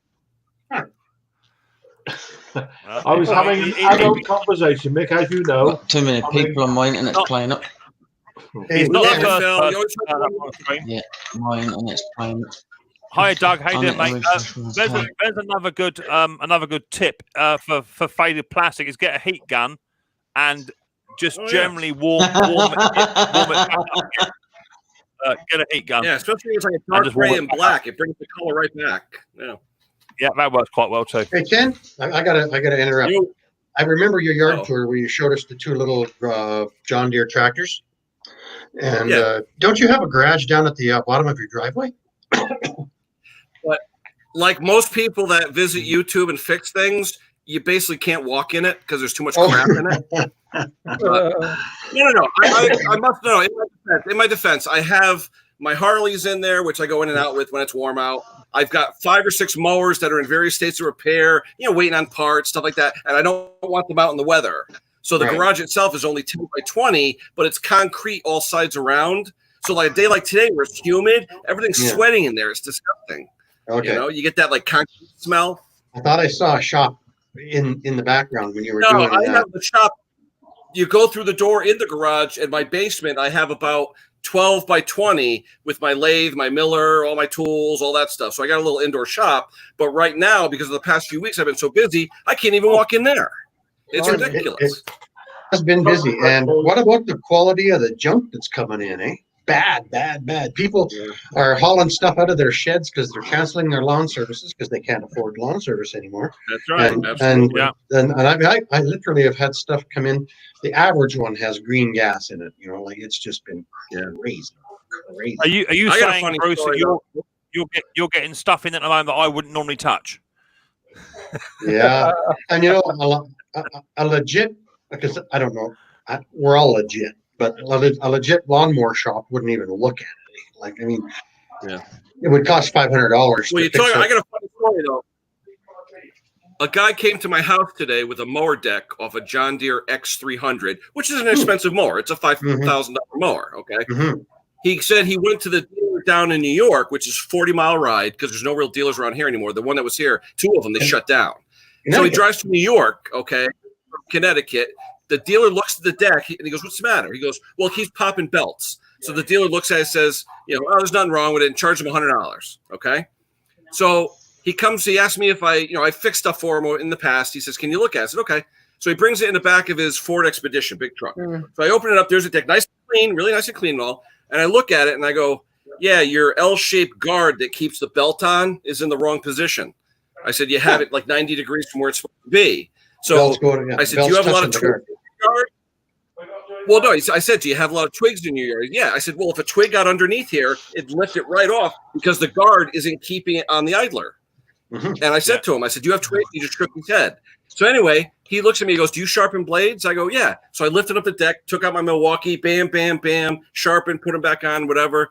Probably spent 5 minutes, for a quick $20. But then I said to the guy, "The dealer charged you?" And I go, "Yeah." He go, "What did he do?" "Nothing." I mean, I greased his deck, greased his spindle, did the blades, told him what to do in about 8 minutes for $20. The dealer charged him $100 to drive 40 miles and said, "Nothing's wrong." No, I mean, people go to dealers. I know. You have to defend a dealer because they have to pay workman's compensation and all that stuff to keep the doors open. What? Yeah. Just like around here, they're charging $100 just to have a look at it. Yeah. Yep. It's crazy. Well, thank God we're here. Ride over twigs. Yeah, so us guys are picking up the bottom end of that market. Eh? Well, to be fair, Bruce, this has not been by any state. This has not been my best season, definitely not. But I've had a really good season. I've had a good season this year because, as you say, people are doing their own stuff. Yes. And I had a Chinese fella turn up. He wanted to buy a lawnmower. Right when we was in lockdown, so I was a bit dubious anyway because he was Chinese. No prejudice, but it is that way. Right. He rocked up, and he's never had a lawnmower in his life. You had to go to the Lawnmower 101.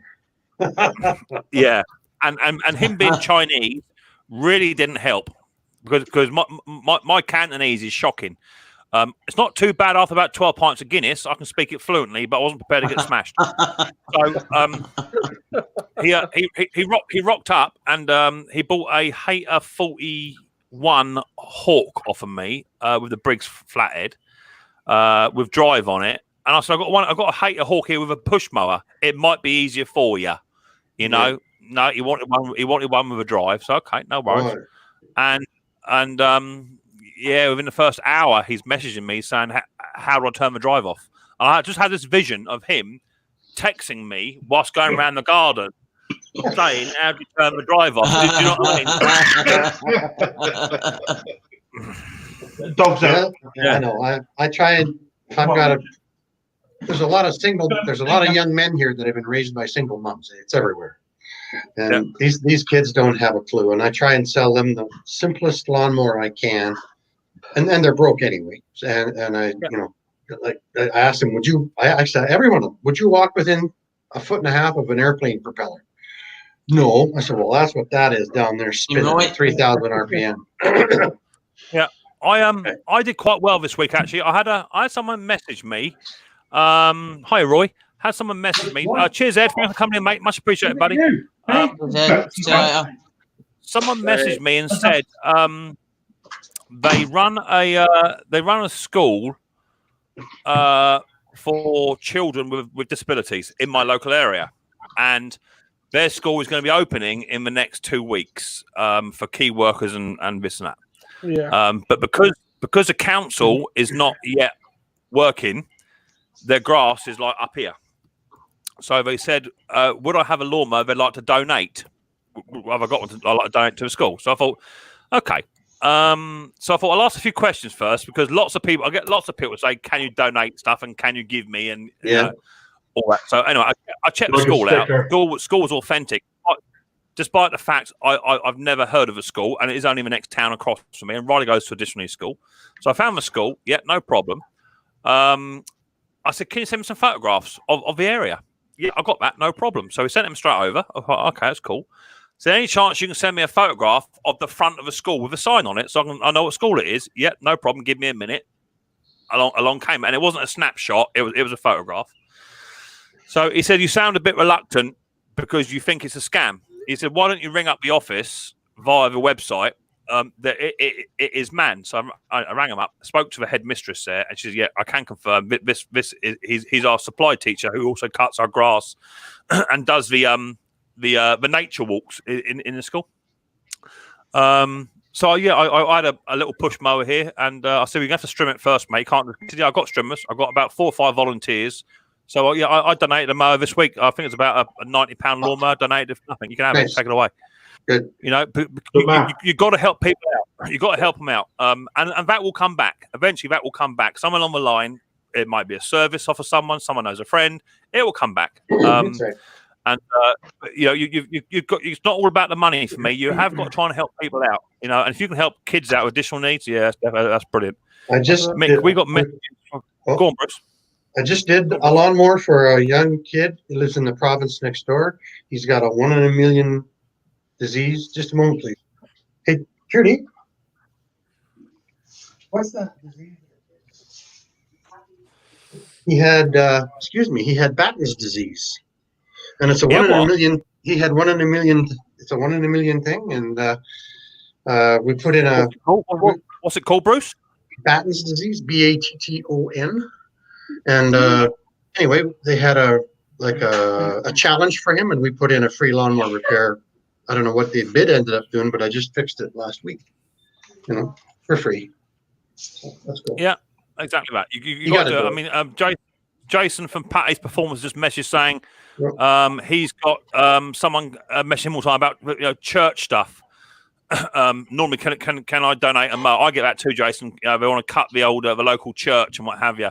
Most churches are covered by contracts. Yeah. Yeah. But as long as they're genuine and they can prove they're genuine, I will give anything away for nothing. Really, I would. I mean, don't forget, these mowers are they're costing me peanuts. They're costing me pennies to get in. That's right. They're not a lot of money. You know, when you look at last week's deal, I got a mower for a tenner. I sold it for good money. Okay, I did sell it for good money. And then he part exchanged a mower in against it.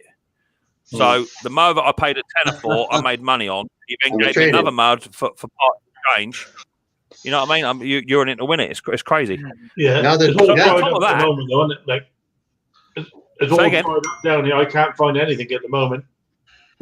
It's just the way it rock and rolls. You know, it's just the way it rock and rolls. But on top of that, right, this week has been an absolute pain in the arse. Mrs. P, she's outside. I can see her now. She wanted a new front door, right? Our front door's at it. So I said, yeah, righto. She said, well, someone knocked on our door the other day.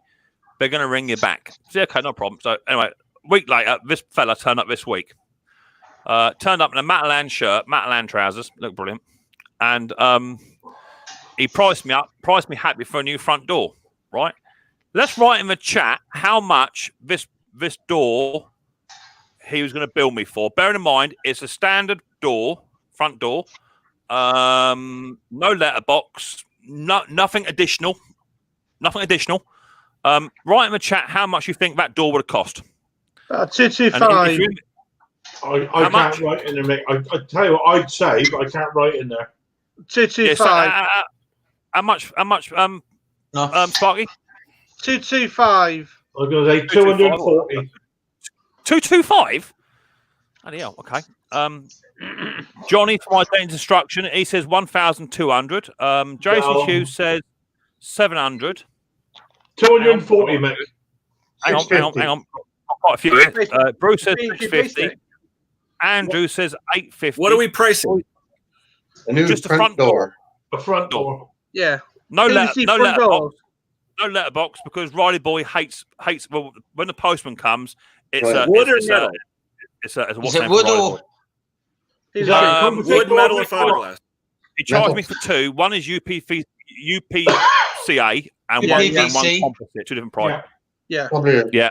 pre-hung And metal the flat composite. door. What we got? So we got 850. Just the We got door or was 1,500 it notes. pre-hung? Say again. Just the door, or were they pre-hung in the jams and each had to put them in? You get the door and you get the frame all in yeah. one. Ken, maybe just bolt it to the wall. Yeah, we would call that a pre-hung metal clad. Yeah. Here, about $500-600 a Okay. piece. Right. Okay, cool. Right. Let's have a look. So Johnny says 1,200 nigger. Gordo says 1,800 nigger. Okay. Pink says 1,900 nigger. 300 quid. Yeah. Okay. Pete already knows. Yeah. Pete knows. Hang on. Let's have a little look here. What we got here? £8, £2,000 says Alex. Hang on. I missed a few. 1,400 nigger, 1,500 nigger. Right. Okay. Right. So a new front door. Thank Christ I was there. Was going to cost this amount of money. Are you ready? Oh, go on. About $3,000. Go on. 3 or 4 grand. There you go. You're having That's a how much fucking you draft. charge Yeah, me. You're my having a friend. frigging draft. How much? Wow. I don't see it. 3,700. Mick, you usually have dinner before something like that, you know? You can buy a Oh, used. man, You can oh, buy a. myself. You can buy I a told him used- where to go, Mick. I don't see your I tell you. comment. This isn't a perfectly pay by the hour. Even my missus in the bath says you're being done.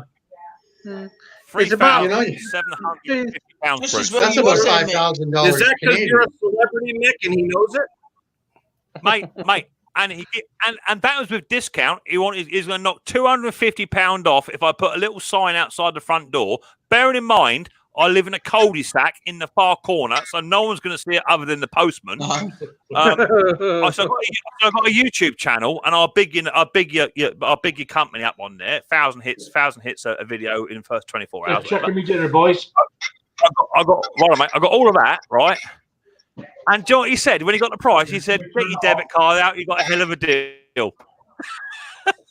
I damn near sold my pants. Mrs. P fell over. Between 300 and 400 quid for a basic door.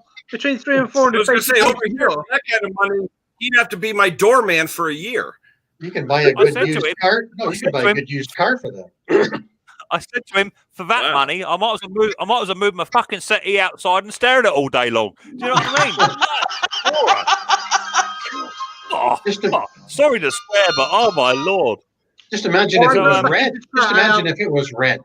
I'm right behind the chat. Can I catch you tomorrow, everyone? I'm right behind the chat. Anyway, Cheers, mate. Mick, Corky, I could flip myself. Mick, Yeah. what did his truck look like, Nick? Did he have like $1 million truck or what? Oh no, he just had like a he was a standard salesman. The idea was It's this background company noise. they rang me up first, and I said, "Look, here, come down here." It's okay. I said, "What I don't need a salesman. Just come down, measure the door. I'll tell you what I want. You give me a price, and that's it." He was here for an hour and a half. And he was yapping and yapping. So I thought, okay, I'll go along with this because this is gonna be pricey. And he was stood there because of social distancing. I wouldn't let him in. He was sat on the doorstep for an hour and a half in the baking sun. And I thought, yeah, you can sit there and you can cook, my friend. Well, you could offer So him some anyway. hot water, you know? Get your credit card out, Johnny. Yeah, you got a deal. There you go. So anyway, I rang another company up, and I will name them. I'm not affiliated. I'm not getting no discount. They're called Wizard Windows. Down, they're everywhere. Down my neck of the woods in Ford, near where I live. I rang them up day before yesterday, and said, "Can you come and price me up?" And anyway, fella turned up, work t-shirt, work overalls, tool belt on, and bugger me. I used to drink with him about 10 years ago down the pub. A good friend. I know him really well. And he's like, bloody hell, Mick, I didn't know it was you. He said, I'd have been late if it was. I said, oh, all right. Anyway, he come down, 2 measurements. He said, what do you want? I went, that one. He said, 750 quid, do you? I said, lovely, mate. Cheers. Thank you very much indeed. Off he went. He was here 5 minutes. So that was my excitement for the day. £3,750 for a door. I had to go back indoors and empty my pants out. They were full. I tell you, I thought for that you can get my whole house double glazed for £3,500. You can get all brand new windows in it for £3,500. Oh God. Hey Granny, how you doing, honey? I tell you, yeah, baking in the sun. I tell you, he cooked. He was cooking like a chicken. I'm telling you, he was cooking. So anyway, today. His manager he rang me up today. I had 2 missed phone calls and he rang me up. Hello, Mr. Pearson. How did our salesman approach you? Was he on time? Was he this? Was he? And I said, do you know what? You are the biggest bunch of cowboys this side of a saloon. I said, what a joke. Phone down. Yeah. Oh, I'm telling you. Hi, Granny. I'm telling you. Oh, there's Mr. Briggs. I've darn near sawed myself. I tell you. Not funny. Mr. Briggs. Right, guys, I'm going to go get some dinner. I'll catch you a bit later. Okay? All right. See you later, Conker. See you later, guys. Yeah, miss you. Miss you already. Not missing you. Been quoted £850 for repair to my car. Oh, dear, well, that ain't good. Right, let's put the old link out here. That's my Amazon link. Let's not do that one. Let's do a StreamYard link. I got a Bruce Bender Honda here. Have you? Yeah, I'll show you what it does, and we'll see if you agree. Oh, just sent me a message. It smokes, I bet. Oh, yeah. This one's worse than yours ever thought of being. Well, they had a lot of problems with rings on those Hondas, didn't they? Yeah, they do. Now, that looks like yours. Where's that coming from? Oh, who's that? Tim. What? Is that your Glaswegian voices? Yes, Clan. Sorry about that. There's the shut-off valve. It looks just like it is. Is that an HR 8715 or something? 214. 214. Yeah, right. Those are the, this one's power drive. Good evening, Martin Butler. Oh, hey, Martin. Getting all the celebrities today. Yeah. Oh, Martin, I need to speak to you at some point, Martin. I'll chuck an email, mate. I need to speak to you, buddy boy. I need a favour, possibly. Well, there it goes. Oh, my God, that's smoking like an old tree. Look at that smoke. Look. Oh, yeah. To be fair, Bruce, that isn't worse than yours. Yours is worse than it. We can't hear it, Bruce. Yours sounded worse than that smoking. I forgot that it's the newer ones that are the 615s and the 7. Yeah. That's still smoking. So, Martin, got your boy over the 1K tonight, mate. Your boy got over the 1K. We sent him about 15 subscribers over, buddy. So your boy's over there now. Congratulations to your boy.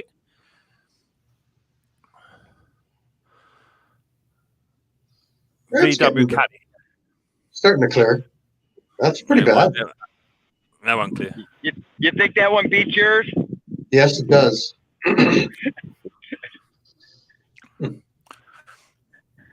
Yeah. But yours should have a shut-off valve on the carburetor. Mine does, a little black lever down there. It does, yeah.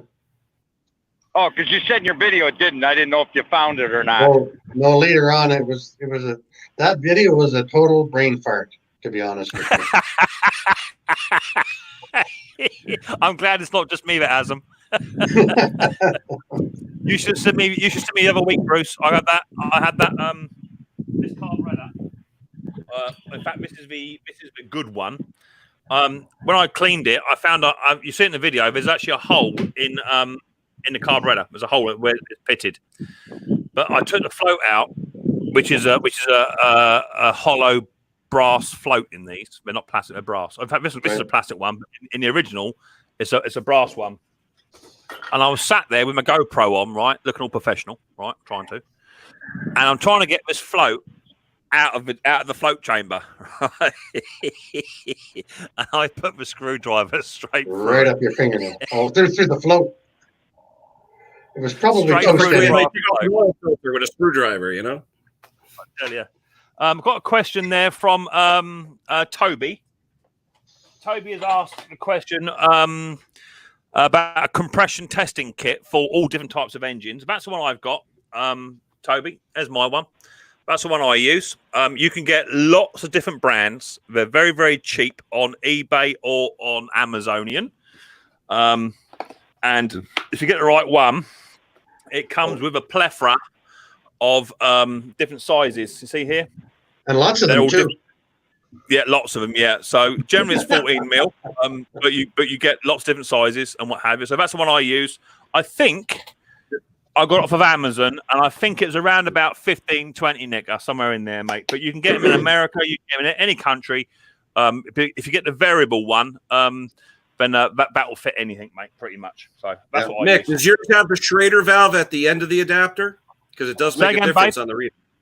Is yours the kind with the Schrader valve on the end of the adapter? Okay. Yes, it is. It makes a difference. It does. It makes a big difference. Holds it in, yeah. Yeah. I find I They don't use didn't it have a on. Harbor Freight up there. Yeah, you're right. Will they? Yes, mate. They're all different size threads, mate. Yeah, pick it up. If you're not sure, then just have a look at what spark plug is going into it. Yeah, if it's a standard spark plug, NGK Champion, I won't say the bad one. 14 mil, the only 14 and a half mil. Yeah. The only one it doesn't fit the Torx plugs because they're crap. Thank God. But, Bruce, will you stop it? The only adapter I had to buy is the 10 millimeter for the little teeny ones. That's the only one I didn't come in the kit. Like the are the common millimeters on small? Like it all depends. Like a strimmer. Yeah, I think you asked me the other week, Toad. I find I don't use mine much anymore.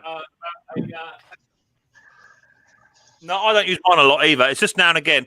See, Toby, you asked me the other week about strimmers, and they're all the same size. But unfortunately, mate, they're not. This is a standard 14 mil thread. Yeah. Yeah. The new strimmers come with this little cookie. Yeah. Right. 10 millimeter. Which is, I think, is that the 7/8? 6/8s. 10 millimeter. Yeah. So they're tiny. You know, so they don't all fit. And I don't think I have one for that, actually. Let's have a little look. So I might have to buy an adapter. Yeah, Amazon's got the adapter for guess. $6. No, I've got it. There it is. There. Yeah, I've got it.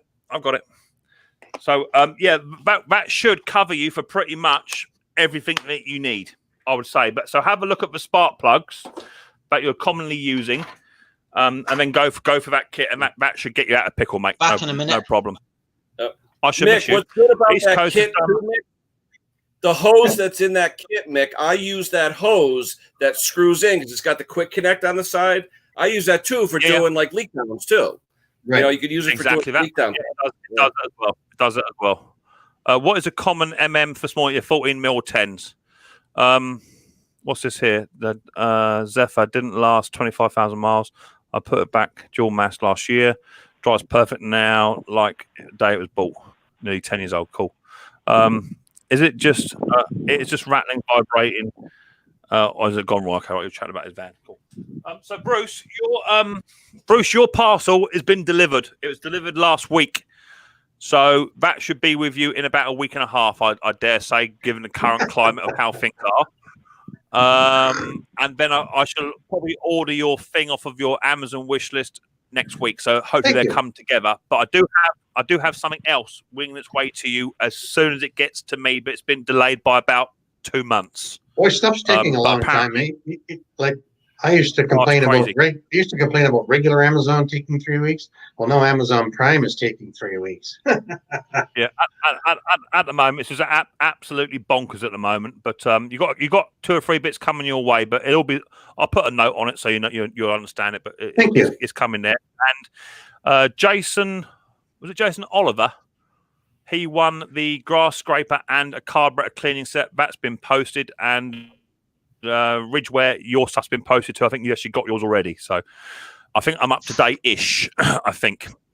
The link is in the chat. If anyone wants to come on up, feel free to come up. I've got a private chat message there from somebody, from Bruce. IBS. What's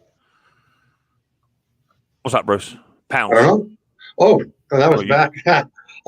I'm not seeing all the comments, and I think I tried to type 650 pounds for the door.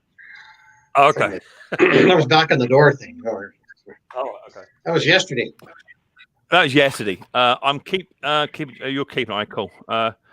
Can they go? They can go for ages. Roy, you're chatting about his van. Cool, no, that's fine. Yeah, I might be getting a new van as well at some point. My old Astra van's due for being paid for, so I might be looking into getting another mixed mowers wagon. I might go 4x4. When they paid for it, your payments are 0. That's really nice. Yeah, but what I generally do is I generally pay for it, Bruce. When it's paid for, I knock it out and I go and get another one. That's just what I do. I like different vehicles, That's just what I do. We'll see. I might get a little 4x4 or something next. We'll see how we get on. So, what you been working on, then, Ken? What are you up to, buddy boy? You been working on much? I just finished the John Deere X300 tune-up and all that stuff, and now he's got a Honda push mower out in the driveway. He said it's leaking fuel, but what I find the first time they use it, after they've drained the fuel, sometimes the needle and seat don't seat right.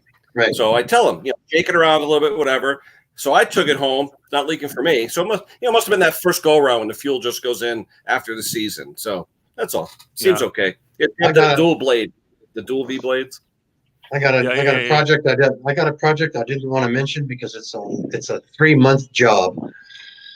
Oh, have anybody seen the wheelbarrow compressors with the 5.5 horse Honda and the 8 CFM compressors on them? I got 3. I got a friend of mine retired, and these were in the back of his shop. They robbed parts off. They robbed parts off of them for 10 years. And I got these 3 units in here. Each one needs different things. Oh my gosh, it's going to take me 2 months to get them all going. First, I got all the engines running. That was easy.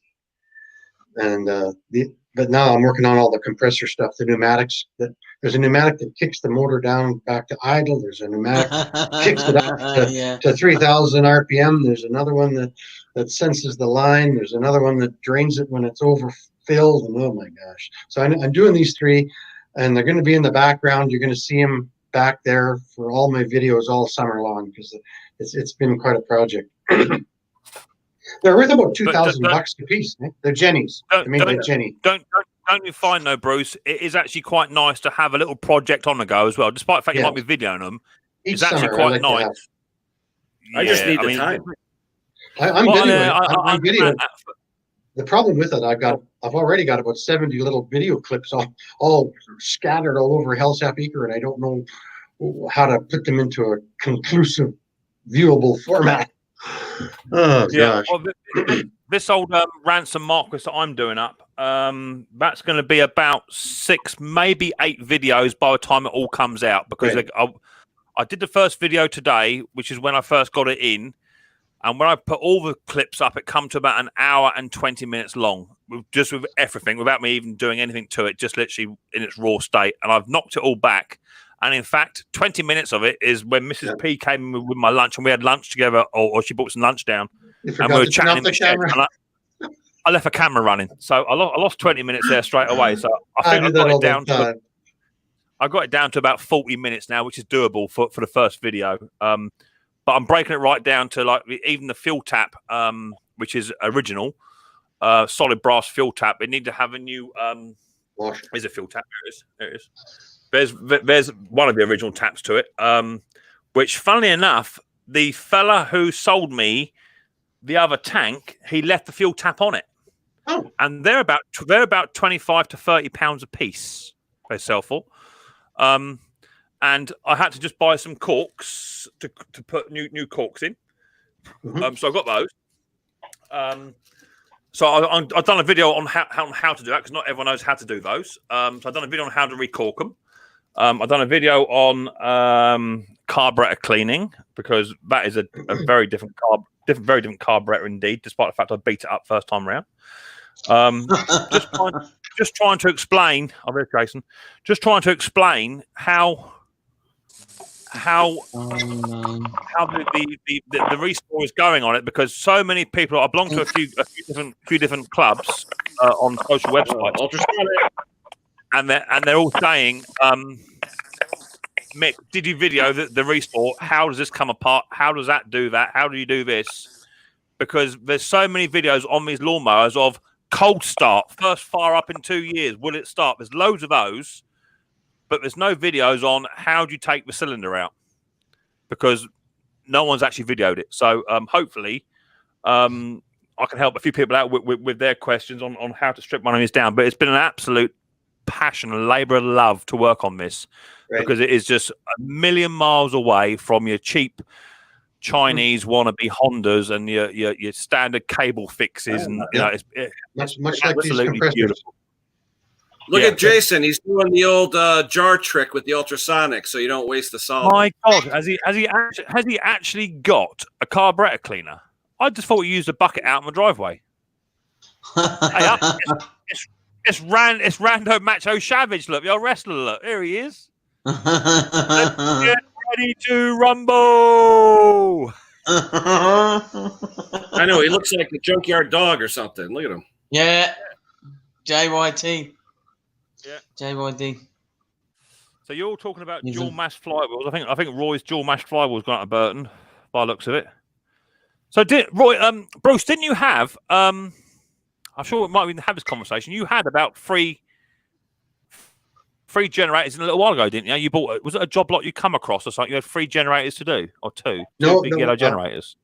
Right. That was just the guy who repairs my furnace came up with these compressors that wouldn't start in the shop, and he just brought them over. That was last fall. Oh my Lord, you got some weather. Holy cow! That's probably what I'm going to be getting in a few. Oh, you know what, Mick? Let me get going because if that rains at his house, it's going to be at my house in about 10-20 minutes. Oh, you stay where you are. You're fine there, Ken. No problem. You stay there. You peace. That with the equipment and all my tools out in the driveway. All right, let me go, guys. I got to go before the rain comes. Good to hear from you. All right. Let's put. Oh, well, we've got there. Something else just creeped up there. Let's put the old link out again. I hate to do this, but I'm getting hungry. I haven't had lunch. What do you mean you're getting hungry? You haven't had lunch yet? You could, Bruce. You could bring your lunch in here and eat lunch here. We can't hear you, Jason. I don't know what's up with your audio, mate. We can't hear a word you're saying, Jason. Not a word. No, now you're on mute. No, you're not old enough to need lunch. You're muted. Yeah.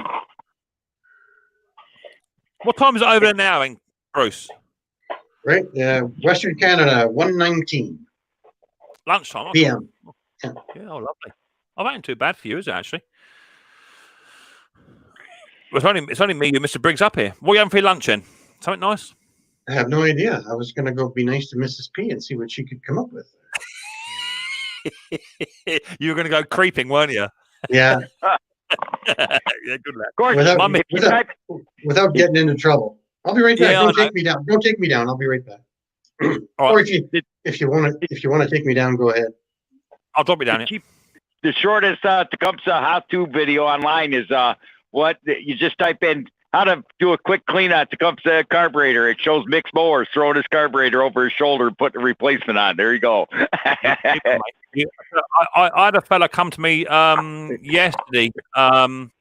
He had a Tecumseh carburetor in his hand, and he bought a pull cord recoil off me for something. He does the same as me in my area, and we quite often bump spares to each other, you know. And he said, "I've got this carburetor. What can I do with that? You know, if you've got," I said, "Mate, just throw it in the bin. Just throw it in the bin and get one from China." Because it ain't worth doing that. It was in really bad condition too. It was really corroded. But I said, keep the needle, keep the float, keep the bottom bit, and the bowl was trashed. you know, and just get a cheap one. But you can do mine, Jason Hughes. Cool. Talking about gearboxes and what have you. Well, link is in the chat if anyone wants it. Tim, for one on eBay. Yeah, but they're not a lot of money. They're not for what they are. They're not a lot of money. Tim, do you say you sent me a They parcel? last longer. Yes, I did. Yeah, not here, Sent mate. it recorded delivery. Yeah, not here. It'll probably be a Monday now. He sent you a bucket of money. Yeah, I wish. I can't add no more money. The bank's already rang up, so I've got too much on one account. I've got to start moving it about. Well, it's for your new mixed van.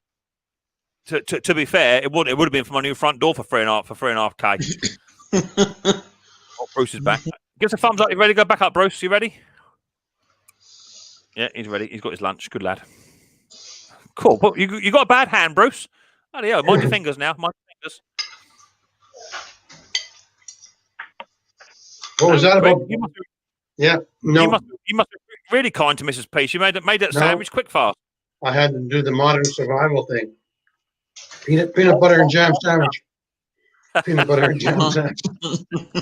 Peanut butter. Yeah, I like peanut butter. I'm not keen on the Jello side of it. I like peanut butter. Yeah, I've got Jason coming back in. Jason's back in the door. You all right, Jason? The PB Gonna come up, J. Yeah, I can't eat peanut butter. I'm allergic to it. Oh yeah. Hey there, buddy. How are you? If you send me your address, Mr. Briggs, I'll send you some. Yeah, but that don't mean I'm dumb enough to eat it. PB and J. Bruce, nice shirt. Yeah, nice shirt. Yeah, I like it. Hey, you must get your clothes at the same place I buy mine. Jorge or George. Well, all I'm saying is, if you do, you should have seen the shirt Jason had on earlier on today. I'm telling you, I thought he was going wrestling. That's all I'm saying. Yeah, you should never wear a flag, though. Oh, here we go. Here we go. Go ahead. Go ahead. Educate us all. No, I'm just saying it's The good thing is I can just quiet him down just like that. You see, Jason, it's done. Thank you. That's how it is. You know, Mick, we were talking about this the other day. Try and stick on top of the small engine stuff. There are other channels that do other lives. You can talk about whatever and however you want. Right? Yeah, exactly that. I had someone coming out. I don't know where Mr. Briggs has gone. He's gone he's frozen. Let me kick him. Let me kick him out of the basement. He can come back. Yeah, one more time. That's banned for the basement. Down. I had someone coming a minute ago just saying lives matter or something, and I just said, yeah, I agree with you. Thank you very much. And they're gone. I'm not getting involved in all of that stuff. Nope. No. This is not the venue. Not doing it. I'd much rather talk about over here. Valve.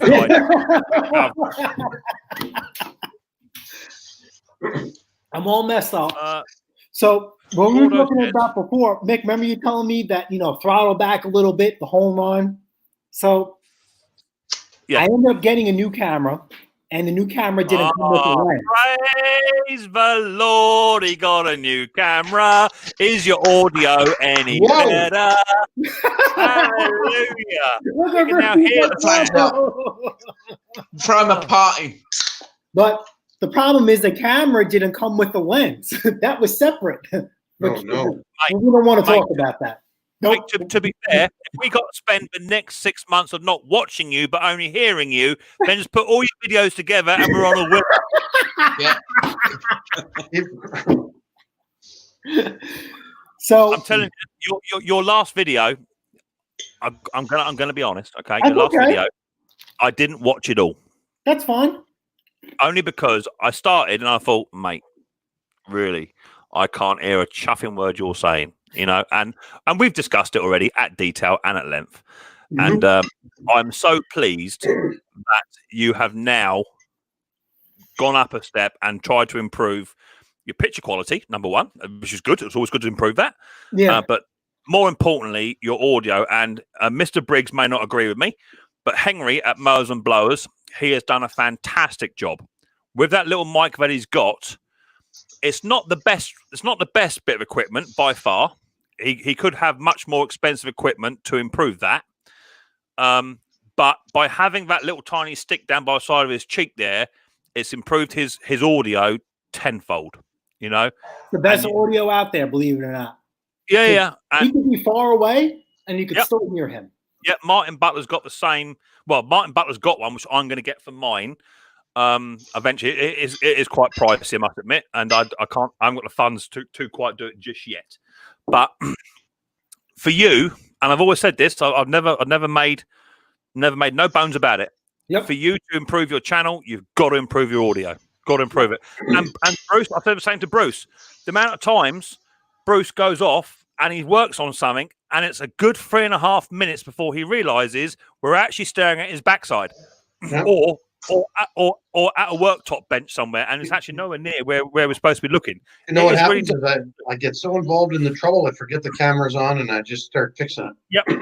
We're all guilty of it. And I've actually thrown videos away because I'm not going to release it like that. You know, how was my audio when I'm facing the camera? Fantastic. And for you, Bruce, I love your little anecdotes you throw in there. Reg! All that sort of stuff. I love all that sort of stuff. But to me, I like that. And that's what makes you sort of different to other people. But for you, Jace, if you've got your audio sorted, you'll nail it. So here's the funny part about audio. The missus bought me a wireless microphone for Christmas. And ironically, it's the same one that Henry bought, but the wireless microphone isn't compatible with my GoPro. But the wireless microphone is compatible with this. And the reason why I wanted this is I'm able to zoom on this. And that to me is very, very important because I'll be doing work on carburetors on my high-tech cleaning station. And a lot of people will comment that, oh, where do you put this spring? Where do you put this lever? And I've been telling them, listen, use my video as a gateway. Listen, that's the wrong thing to say. I get it, right? But once you take apart the machine, let mechanical instinct take over and say, wait a minute, this is too small to go into this. This is too big to go into this small hole. It has to go into the next one. But I figure with the zoom, right, it flips out like Bruce's camera where his lens flips out and he could see. This is the same thing, too. So, I promise you guys, when I hit 1,000 subs, I get a different camera. And golly, we get a different camera. Good lad. I've got a quick question here from Gordo saying, is the nut on the flywheel on a Atco Super Colt left or right threaded, Mick? I think with the way it pulls, which will be a clockwise motion, I would say it would be a normal thread, is what I would say. Do you know what? If you've got an impact gun, just a little dewater, have it on a middle setting and just try it normal thread first. You're not going to do no damage by trying to just whack it off one way or the other to begin with. But I think those little go on, Bruce. Those little handhelds are about a maximum 100 foot-pounds, so that shouldn't hurt. Yeah, exactly that. You won't do no damage. But the majority of cylinder mowers, if it is a cylinder, Super Colt, because you stand up and you face a machine and you pull it this way, that is spinning it away from you clockwise. So I would say I would say it's a normal thread. I would say you won't hurt it just by trying. Both my ransoms are normal threads. Now, is this a lawnmower or is this a weed whacker? Cylinder mower. Cylinder mower. You should see this thing. A real mower. Have you not seen my new one? You got to see the painting. You got to see the paint. Yeah, I've seen yours. You guys have different terminology. That's all. So. No, you've not seen this. I'm telling you, you've not seen this, baby. Let me show you. Let me get my screen up. You've not seen this. I'm telling you. He's not going to want to use it when he's done. Mick, you remember you're always in my DMs on Instagram. I'm not. I don't think I've put it on Insta as of yet. I don't think I have. So my real mower, which is a Ransom Marquis Mark IV with a sloper engine, BSA sloper engine. But I bought it. It looked like that. Okay. This is not the one that I had before that you've all seen. So that's what it looked like when I first picked it up. And then That's what it looked like when I got it home. I just got it to fire. Yeah. This is the one you're keeping. It now looks like that, or looked like that last week, and now it looks like that. That's beautiful. Isn't that beautiful? Fantastic. So I see a little paint can Picasso in there, a little spray and pray. There is a oh no, trust me, it's done professionally and with perfect audio and perfect visual. Anyway, okay. Yes. Well, I'm gonna have to go, guys. I am so far behind. I was supposed to put out a video yesterday and I haven't even started it. So I better go do that. All right, Bruce. Well, as always, Bruce, I'm not sure what you guys pick for me. I'm doing a. We can still get 87 octane gasoline here with no ethanol in it. Can you believe that? And I'm going to do a test kit on that, with a little jar, or do I do a major screw up on my lawnmower mulching, my big riding lawnmower mulching deck? Riding lawnmower mulching deck needs to do first. Yeah, we like mess ups around here. Okay, well, this is. I'm going to call a video. Do as I do, not as I say. Lovely. Thanks, Bruce. guys. Yeah. Bruce, so that Bruce. My t-shirt back. Thank you. Gordo says basically the points are not opening and close. They're either open or shut and get a flow. Had a good look at it, mixed Mowers. Yeah. Well, if a points are a bit seized up, get some contact cleaner. That really helps. Get some contact cleaner in there to undo the main screw, and get one of these. That's what I used. Here it is. Go down the old local woman's shop and get a nail file. For doing your nails. One of them. Loosen the old point screw off so it closes, and then with a little tiny screw, open it back up and have a clean up on the old points, and then set it back to wherever it should be. If you look at on the flywheel, I'm not teaching you to suck eggs, but look at the flywheel on the cover that hides the points. It may be written on there what the points should be set to. When we set a feeder gauges, just set your points and away you go. Should be good to go. I would say. Try that. Jason, you can get these Blue Tiger Elite headsets. They've discontinued them, and they're $50 online. These things right here. Hold on, let me show you something. And they're wireless. The one over here is called something else. I can't remember what it's called now. I've been looking at it. But that's for the GoPro 7. But you got to have an adapter for it. I mean, the adapter alone is £80, and then the microphone and receiver is a further 120, I think. So this is what she got me for Christmas. And it's okay. I'm sorry. Here, so we'll do one more. I'm sorry. Hold on. Look, Jason, you run your own streams. You know how slow this stuff is, right? I'm working here. Okay. So cool. It's a wireless headset, and both of these. See these two pieces here? They both have built-in batteries, so you have to charge these individually. Let me open up the kit. Okay. You're not affiliated, are you? Is this some kind of sponsorship or not? No sponsorship, none. I sponsor myself. So obviously this will be hooked up to your camera. Yeah. Okay, and then this you have to wear. So this doesn't work on the GoPro that we use, but this will work on this schmagegi right here. Right, hold on. So first question I have is where are you going to clip the microphone? Oh, me? On my mullet. So I figure. Stick it on your beard. Well, that's why. I was just about to say that, Mick. Hold on. Will this work? Hold on. This might. There you go. There you go. Yeah, there you go. Oh wow! Giving him ideas. Speaking to the microphone. There you go, Jace. As I've always said to you, Jace, it's not the first time you've had balls on your chin. Good lad.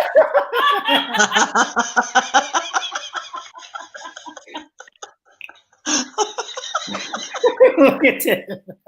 I was a little concerned. He told me that Henry's works really well, and they tried it in all places. So give it a go. There you go, Jace. here's the difference. This is what wireless, no wires. Okay. Yeah, See, but that's wireless. Okay, where is that plugged into? Where's the receiver for that? It's Bluetooth. Yeah. I'm not sure if this camera has Bluetooth. This will work fine. We'll make it work. We spent enough. No, I know. I understand.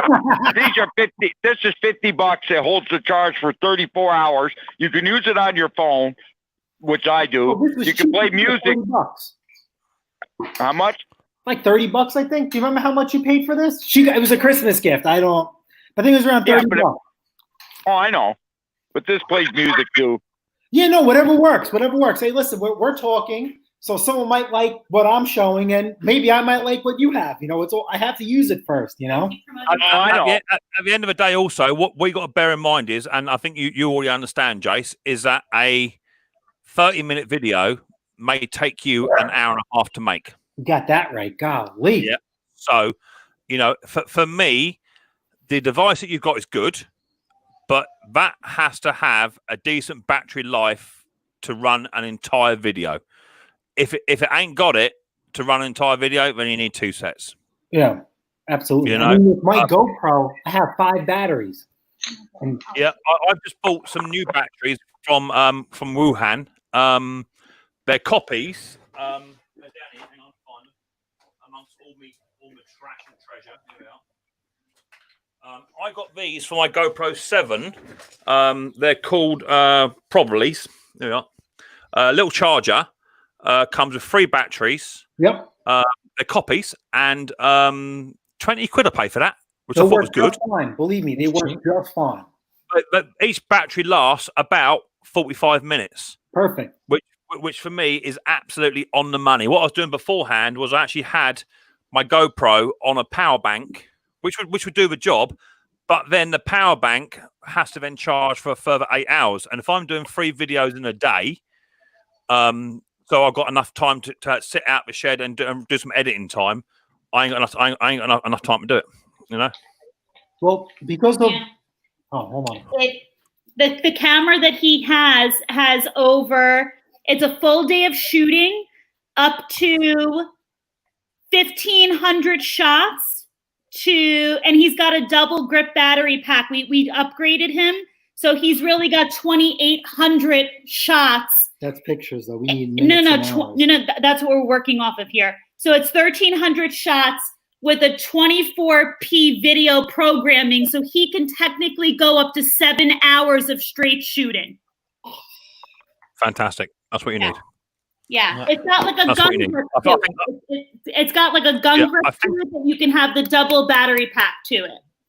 So I think my GoPro in the house. No, I mean it's you got to have it. My GoPro, I got 3 cards of mine. I got a 32, a 64, and 128. My 128 gives me about at 1080p gives me about 6.5 hours of videoing. My 64 gives me about 2 hours, and my 32 gives me about 35 minutes. So, dependent on what I'm actually doing, I can probably do a whole day's of recording. If I'm banging the videos out and they're simple fixes, I can probably do about 6 videos in a day on one card. And that's where it's got to be. Jason, hi Neil, how you doing? No, we're not. Just talking about YouTube equipment. Has the lens cracked from you looking at it, Roy? I know Roy's getting some stick. I went over from the Hero. I had the Hero 4 Silver, which, do you know what? For what it was, a really good camera. But I've got to say, the Hero 7 knocked absolute spots off of it. I'm hearing that 8 is not much better, is what I'm hearing. But I would like to go over to something like yours, Jason. My only fear is carburetor spray, brake cleaner, all the rest of it absolutely smashes the cameras up. So smashes them up. So you have to buy the camera, the lens, and then we have a cover that goes in the front. Like a phone. Yeah. Like a phone almost. So like a cover for like your screen for a phone. The same thing. Yeah. We have everything obviously at this whatever, it's insured, so we're covered. Believe me. Yeah. If we're gonna go, I know. You might as well go. You know what I'm saying? Yeah. No. I definitely hear you. You know, and you sometimes have to make that decision. And I think, as I just said a minute ago, for you to improve your video quality and your viewer experience, and technically that's what you're doing. You know, you're only pumping out videos for your viewers. If you can improve on your audio, it's a brilliant thing. And I say Henry from Mowers and Blowers, who's a fantastic channel. He's got a fantastic audio system now, which I don't think it wasn't expensive. No, he has but this. He has the same thing. It's done wonders for it. It's done wonders.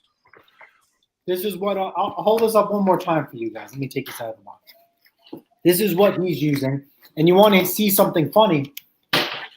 Henry uses a camera. I mean, a cell phone.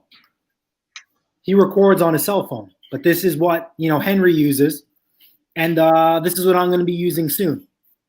So yeah, definitely recommend it. Definitely recommend it. Very good bang for your buck. Well, I originally wasn't going to do any upgrades originally, but since I've put my LED lighting in the shack, that's improved it tenfold. And I also bought this when I bought this GoPro, which is actually indoors. This actually came with a little tiny LED mounted light on it as well, which come with it, so you can turn that on. Somehow, with a button. Yes. Yep. So you can turn that on, and that gives you additional light. So when you're doing your close-up work, that's absolutely fantastic, absolutely brilliant. And I recommend that sort of thing to anyone. It takes the same sort of power bank batteries, and it takes about 20 minutes to fully charge.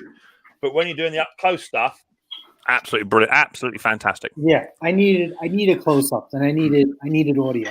And I promised you guys when I hit 1,000 subs, the first thing I would do is get a better camera. And let me tell you something. How buying a camera, any caliber, I don't care what your budget is, it's very stressful and nerve-wracking, because excuse me, sorry. We're on YouTube, and now we're going on other YouTubers, and we're trying to figure out, what this is for. And you got people talking about different lenses, different focuses, and like I don't care about this. I'm looking for two certain things. I wanted zoom, and I wanted a microphone, and she helped out a lot, because we made phone calls to Apple, because the certain program that we use, to edit our videos, like everything ties into each other. So it's almost like shopping for a front door for your house. I hear that, brother. I hear that. Around $2,000 for my hero. What hero you got then, Jace? Oh no, he asked how much was this setup? Oh, sorry. Roy is my hero. Is Roy. So around $2,000, and then he's my hero. So Benedict White has just said, Mixed Mowers or anyone, how do you find the audio sound on my channel? Yeah, Benedict, yours isn't too bad. If you want a criticism, constructive, a little bit more lighting would be good for you. And also you tend to focus. I know that you sometimes run two cameras, or a camera shooting and then a close-up camera. You seem to be very, very conscious of what a camera down here is doing. You need to try and get into a habit, in my opinion, of just getting on with the video and not worry so much what the other cameras are actually shooting, and worry about that in your editing format, So if you've got a camera down on the project and a camera viewing you, and as you're talking, just let that camera on the project, just let that roll and just ignore it. And then in your editing process, you can then pick up the shots that you want. But in all fairness, Benedict, yours isn't bad. I think it's just sometimes a bit of lighting. If you can get, like Jason's got, natural lighting outside, it's perfect. But when you're inside a shack, that's why I upgraded to LED, and you can see the difference between the two. I've got my white LED, and look down the bottom, you can see the little tiny halogen one still down there. You can see the difference in the two. So you got to try and improve your lighting where you can. You can just buy those cheap. I've got one. 1970s style bedside lamp ones with a telescopic arm on them. Put a white LED bulb in it. That'll help. see how you get on. But you can always improve. You know, people like Martin Butler, they've got them big stage prop light things they've got, and all big lights coming down. You can do anything you like, but at the end of the day, you have to decide. You have to decide what it is you want from your channel, and you have to decide what it is your viewers want from your channel. More importantly, because you're doing the videos for your reviewers and for your public. And I said to Jason from day one when I first picked Jason up, randomly found him on YouTube. First thing I said to you, oh no, I did. You know, I just come across you, and we I hit it off. remember where we met. Yeah, and first thing I said to you was, brother, you've got to improve your audio. Your audio is shocking. You know, and if you don't improve it, it puts people off. It's a bit like I'm trying to get this microphone for mine, because when I sometimes go outside, you get a bit of wind interference. And even when I go outside and it's windy, I say on the video, you might get a bit of interference. Nothing I can do about it for now. But someone's watching your video for 15 minutes, and then all of a sudden, they pick up wind interference. They're going to turn the video off. They just hit the off button. They don't want to hear wind. You know. I use 2 cheap Sony hand cameras, 125 each, and the mics on. Yeah, literally just improve your lighting. But that's what I'll say. Improve your lighting, and just ignore your camera. Just get on with the video and enjoy it. Have fun. That's what it's supposed to be about. Having some fun. Because don't forget, Benedict and everybody else here. There's going to be a certain point where the subscribers aren't there to watch you perform the video. They're going to be looking at other things, clothes you're wearing, things you're saying, stuff in the background. You know, they're not. You know what I mean? So after a while, you know, how many carburetors can you clean? How many lawnmowers can you flip? You know, they're going to start looking, you know, at other things, and that's when you really start building a community and you're really building a channel. Obviously, we're all here together because Mick has built a great community and a great channel. We're here on a live, hanging out, having a good time, talking about things that we all have in a common interest. That you know. Listen, for me, I turn wrenches professionally on big stuff, and I come home and I turn wrenches on small stuff. So I literally. You know, I can't say it. I can't. How do you do PG? You know, all this stuff runs through me, you know, and that's what it's here. It's good to talk to other people and see what they come across, and they have the same interest as us. I can only talk to her for so much and for so long. I want to know when you're going to take. I want to know when you're going to take a vacation to come up here and fix my truck, so I don't have 4 breakdowns in 1 week. Come on. And I'm guessing you guys aren't watching him for his fashion sense. No. Well, no. Hell no. Hell no. Are you trying to say Bruce just doesn't dress appropriately? I'm telling you, brother. You need. Damn. I saw the video on the jet wash thing, brother. You need to sort your shit out. I'm telling you. So one of the main things that I did for my channel, which was a £2 fix, because I had a camera which didn't have a zoom. So what I did was I picked up a cheap little tripod. There it is. There's my tripod. It was about £5. £5 off of Facebook. Standard tripod, and all I did, I just snapped that bit off, and I put in there a little tiny GoPro stick, screwed it in, and literally there's your zoom. So I can angle this right down onto the workstation, onto my carburetor or whatever, and zoom right in as close as you can. And sometimes having that effect, the ability to drop it onto the project and to swivel it in any angle you like. That makes it so much more of an easier experience rather than having just a fixed point. Otherwise, you know, you become limited. So try and change it up. Someone like Benedict, you might experiment with putting up 2 or 3 little tiny camera brackets around your shack. On different videos that you're doing, you might want to have a camera coming right in like this one is, or one coming down from the side, and you can choose where you want to have your camera. Pause your video. Move your camera to the next workstation and then carry it on. And that's why you see with me, when I'm doing my close-ups now, it's not actually a close-up, it's a little tiny tripod like that. That's all it is. I put my camera in it, that goes on my bench, and I just point it down onto the top of a carburetor, and you're working that far away from the carburetor. So that's over the other side of the bench away from me. I'm not even looking at the camera. And yet you get really good picture and sound off of that. So I use a little pound tripod for my close-up stuff. That's all I use. I admit it. You like that lighting so it makes your head shine more. Rude. So, So anyway, so in the interim, because I probably have like 15 to 20 videos already done, and I haven't even published on my channel. For the past 2 weeks, I've just been working and hammering away with no camera, and only on like maybe 2 or 3 machines I've been upset where I should have had a video camera there. But I mean, it is what it is. There'll be more machines, more basket cases, and more headaches. Yeah. Roy's just put a comment there. Have you seen mine, Mick? Almost the same. The one thing about yours, Roy, I'm going to say it, and I think I have told it before, is that device that you bought, you actually showed me, and I bought one the same, thinking it'd help me out. I threw mine away within 5 seconds of me buying it. You got that little tiny concertina arm, haven't you?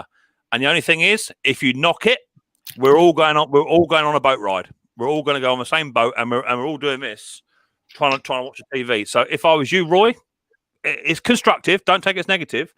Have it on a fixed point where that camera is not going to shake, or if you knock it, wait for it to stop and then continue your video and edit that bit out. That's what it's all about for me, is making sure you have good audio and good visual. As soon as you start getting wind interference, wobble, things like that, just edit that bit out. Take it out and start again. It takes you 2 seconds just to reset the video, All right, Andy, how you doing, mate? Nice to see you. No more than 2 emojis, please, buddy boy. Did you... You want to see? Come on, you want basket case? Like I said, come up here for a week. I got 4 of them sitting in my yard. Mr. Briggs, you are a basket case. What's that? Say again, mate. I said, what's that? I ain't a basket case. I got 4 semi trucks that are. I think that's something wrong with your audio. Yeah. That's what you think. So I was surprised when you did that jet wash video, Jace. I was surprised that Chrissy actually didn't turn your eyelids inside out and take about 3 layers of skin off. Well, it's all about the pressure washer. It's all about the pressure from the tip. So we had the white tip on. Yeah. But honestly, it could have been toned down. But you know what it is? I use the white tip to pressure wash all the machines. And I know the white tip is just enough to get things clean, but not powerful enough to strip anything away that shouldn't. I think Chrissy was going for a deep clean by the looks of it. That's what I think. But there's videos like that. It's literally, what's so good about putting an exhaust and an air filter cover on an engine? Nothing fantastic. What we do after is the fun part, Look, at the end of the day, people don't just come to watch the video for the content on how to fix. You're quite right. There's so many SV150 carburetors you can clean. However, saying that, over the past 2 months, I have seen an increase in people watching my older videos, new subscribers coming in, asking me questions. Where do I get the link for this carburetor from? And I've already answered that 55 times already in the year. They do come in for the comedy value, for the serious value, or the honesty value. It's like Benedict. He does a lot of the Parkside stuff. I don't know whether if he's affiliated or not. I've got no idea. But he does lots of reviews, and they're open and honest reviews. They're not at all biased. They are what they are. And that sort of video is good to me. I like that sort of video. But then I like to see someone having a laugh and a joke, like Martin Butler the other week. Did anyone see the video where he tried to decompress his air compressor by removing the little tiny valve out the bottom of his compressor? Did anyone see that? No, not yet. You got to go. It was doing. What was he doing? He was. I think he was getting ready to spray something. I can't remember now. I think he was getting ready to spray something, but he wanted to take the all the air out of the compressor via the release valve at the bottom of the tank. And he said and to be fair, to the man's credit, he left it in there. And he's got his little tiny camera. He got it right down on the floor. He's laying on his back, and he's got the camera right here. He's undoing the old little tiny valve. And unbeknown to him, it's not the complete valve. And he reckoned he had about 5 psi in there, and I think it had about 90. And it shot out, and it covered him immediately in about 16 pints of fluid. and he was absolutely smothered in rusty, stinking, stale water that had been in there for about 3 months. It's things like that that just make the channel. You got to leave that comedy side in, and you got to keep it so that you are different to everybody else. That's what you got to do. If you can keep it different, then your way. Yeah, there you go. Ridgeworth thought, yeah, it was funny. I don't think they're copies. I've changed. He's changed his mind at Patty's. Okay. He lost the nut and was covered. He was John. He absolutely smothered it. Do you know? I damn near wet myself when I see it. It was brilliant. But people watch it for different reasons, and it'd be good to see you, Jason. Actually, it'd be good to see what you're getting up to when we can actually hear you, because I dare say there's a few puns in there. In fact, I heard you say just the other day, and now you're on here, I've got you. I look at you, smile, because you know exactly what I'm going to say to you. Did somebody say the other day, let's get down and dirty on this carburetor? Yes. You see? Did somebody say go-go juice? That just goes to prove. Oh yeah, not intentionally. Not intentionally. We do call it go-go juice over here. That's the thing. It's not. No, it's a phrase. We do call it go-go juice, much like we call this stuff pocket rocket. It's the same stuff. Oh my god, Jace, you got to have a bit of pocket rocket. Yeah, I did watch your film, and I hear you say it. Let's get down and dirty on this carburetor. Then there's a little 3-second pause. You're thinking, I just said that. What's he going to say back? Yeah, I know. I see it. But it's all good. You know, all right, I've got someone in the basement. Who's out in the basement? Hang on. Phil's back. Hey, no, Phil. So, you know, that's what gives us. That's what gives us all the good connection amongst us YouTubers within our circle. That's what keeps the comedy value going. I mean, Terrell Fixes all put the gauntlet down to me for me to do an impression of him on one of my videos. So I got my big spark plug thing, which is over here, because he wears a spark plug necklace. So I got a 2-foot spark plug. I put on my mullet on. I put my gammy teeth in, and you know, I do it. It's just what you got to do. Don't try and talk them out, then, Mick. Say again. Don't try and talk them all out now, then. Oh, me? Yeah. Oh, you see, that's the thing, Phil. You get all chopsy when you're on the camera, but when you're in my shack, you're as quiet as a dormouse. I'm actually a really nice man, actually, aren't I? Well, that's debatable. Seafoam. See, I'm not a fan of seafoam. I've got to say I'm not. Okay. So let's see. This is what this live is about. Yeah. So you understand what seafoam does, correct? Yeah, fully. Okay. So do you use anything like it, or you don't, or you avoid it altogether? That's it. WD-40. All right, but you can't. So you put that in the gas when you. No. But that's all I use to clean carburetors. That's it. That's all I use. All right. So seafoam is two things. It's a stabilizer, okay, and also while it stabilizes the fuel, it cleans stuff out. Now, if you guys seen on my channel, I think I have 2 or 3 machines.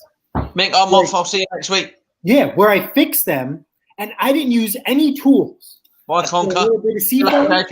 Cheers, Mick. Oh. The trouble is, see, we don't have ethanol and stuff in our fuel. Exactly that. But you clean your fair share of carburetors. I think my issue with it, Jace, is that you're treating. Sometimes you treat the fuel right, and admittedly, you get the machine running, okay, and Seafoam has done the job, right? But you've not even been in the carburetor. For me, okay. But for me, that's risking it. For me, I couldn't not have that carburetor off. I couldn't do it. I'd have to have a sneaky little look, and just have a look, see what's in the bottom of that bowl, because the chances are you treat the fuel, but that's not cleaning the jets, is it? That's not doing none of that business. Oh yeah, the seafoam won't clean the jets. As it cycles through, it'll push stuff out. Yeah, I know it's hard to believe, but you've seen it on my channel. Well, sometimes. I don't think we can get it over here, Mick, can we? I dare say you can probably get it. Jason, yes, I've seen you use it before. I will give it a try, mate. Yeah, I mean, it's Yeah, it's what Project Farmer did it one. Project Farmer did a Seafoam video with a Ford Ranger. That made a world of difference to that. Yeah. Yeah. So, I believe it has properties in it that are definitely beneficial, and that's not what I'm saying. I think it works good, but I think I'll say this about this: if Jason does it too much, you shouldn't, because you can actually. My father's a retired machinist, and he would tell you can actually have a carburetor too clean. Believe it or not, you don't need an additive every single time you fill up. You don't need to put it in your fuel every time. The biggest thing with today's gas that people don't realize is like we have ethanol gas.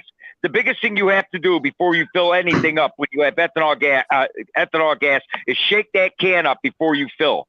That mixes it back up so you can use it. Before you start your lawnmower, you should mix it. But to put it in every time, it's actually a waste, because it's like, it's not going to do it. Once it's clean, you can't, it ain't going to re-clean it.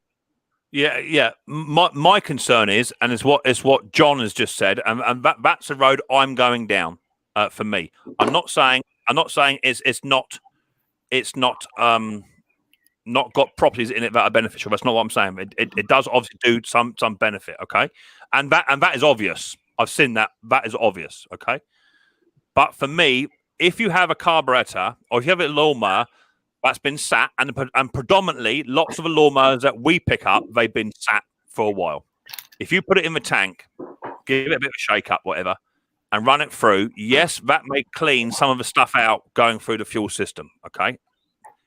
It doesn't like revitalize the fuel, just that one little cap, you know. But what's in the bottom of that bowl that's been sat there for the entire winter, the water and the rust and the crud, that's not going to clean that up. It's not going to get rid of that. It can't break that down enough for it to go through that little tiny jet. Mm-hmm. But if you guys see, when I use Seafoam, I pick and choose my battles. You know, Seafoam is not, excuse me, Seafoam is not magic in a bottle.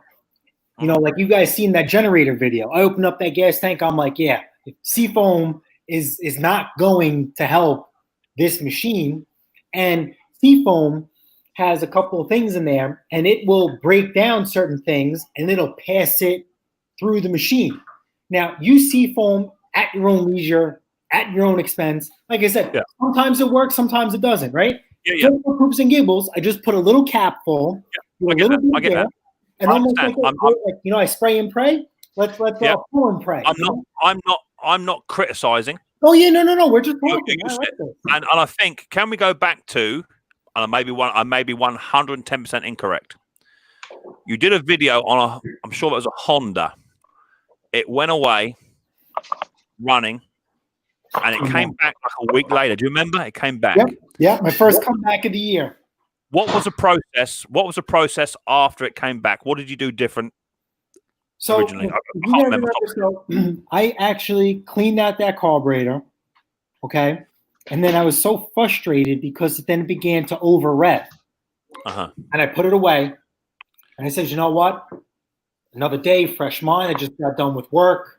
I'm aggravated. Came back, and then I came back the next day, and I pulled the thing and it fired right up and ran like normal. I haven't heard the guy since. And I told him, please, any problems, let me know. Because we covered this on your live. And even in my live too, we could talk about this all over again. You know, due to what's going on now with this pandemic and epidemic, okay? Yep. There are a lot of first-time homeowners taking care of their yard compared to when they had a professional hire. So I'm busy. Now I'm busier than ever. So I've been I was tempted to put out a video. We spoke about this because I'm having a lot of comebacks when I sell a lawnmower to somebody. You know, they fold the handles and they take it apart, slap it in their car. They bring it home and the thing doesn't start.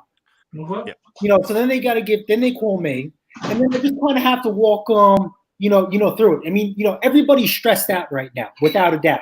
So the last thing I want to do is add to that stress. And, you know, believe it or not, like you guys see my lawn care video, I enjoy lawn care. I think cutting grass is fun. I think it should be a great activity. You know, it's something. Me too. Me too. It's mindless if you wanna look at it that way. So I just want to make sure that, remember when I bought that job lot too? There's a lawnmower that ran. I'm like, oh no, this ain't right. I can't. You know what I mean? Like that's what we have to do. We have to make sure more than ever now. I feel. We should always do the right thing, but now more than ever, we really need to go above and beyond what we normally do, just to make sure that our people are okay. More than ever. If times are different, then it'd be a different story. But now more than ever, you have a lot of people that never ever owned a gas-operated machine, and I 100% agree with Jace. I've had 2 lawnmowers come back this year so far. One was a stretched dead man micro switch cable. That's all it was. I just cut it, snipped it, primped it, and put it back done. And it was a run and repair. And the second one was a locked up drive, which has still got to come back. The mower now you can't pull it backwards. Apparently, it's a seized bearing. For me, the way that I practice my hobby is I have to have that carburetor off. If the mower runs fine, okay, if it runs fine, I'll leave it running out in the yard. And some mowers I get in as a job lot, I prime it, and you see it on the video, I prime it, and it fires straight on up. You know, I'll leave the carburetor well alone, but it's running for 20 minutes. But for me, if something even shows the slightest, and you can hear, you know the noise, you can hear it, and I just think to myself, that carburetor's got to come off. I've got to give myself that self satisfaction to do that. Otherwise, it just plays on my mind. I can't do it. Yeah, I let machines run from 20 to 30 minutes just to get the oil nice and hot, fire it up, so it could come right out. That's my testing. If I'm a little uneasy, I'll make a test strip in my backyard. That's why you guys don't see my backyard on my channel. My backyard is not like my front yard. Hey, but let's face it. Most people today don't even know how to maintain a car, let alone a lawnmower. I mean, I got a friend of mine the same age as me, and you could sit there and tell him use synthetic oil in his car, for instance. He won't use it in his lawnmower, his car, especially his car. I said, wait a second, you're going to spend $20,000-$30,000 on a car, a used truck. You know as well as I do, a used truck can cost $30,000 when it's 2 years old. You're going to spend that kind of much. No, they don't even change oil, or they say oil is oil. Oil is not oil. Yeah, I get that. I had a woman come back to me, her mower. It was running fine. This was, I think, last season. She said it was running fine. It's been good as gold, but for the past 2 weeks, it's been particularly hard to start, and smokes a lot. So have you tipped it up? She said, no, I haven't tipped it up. I followed your instructions to the T.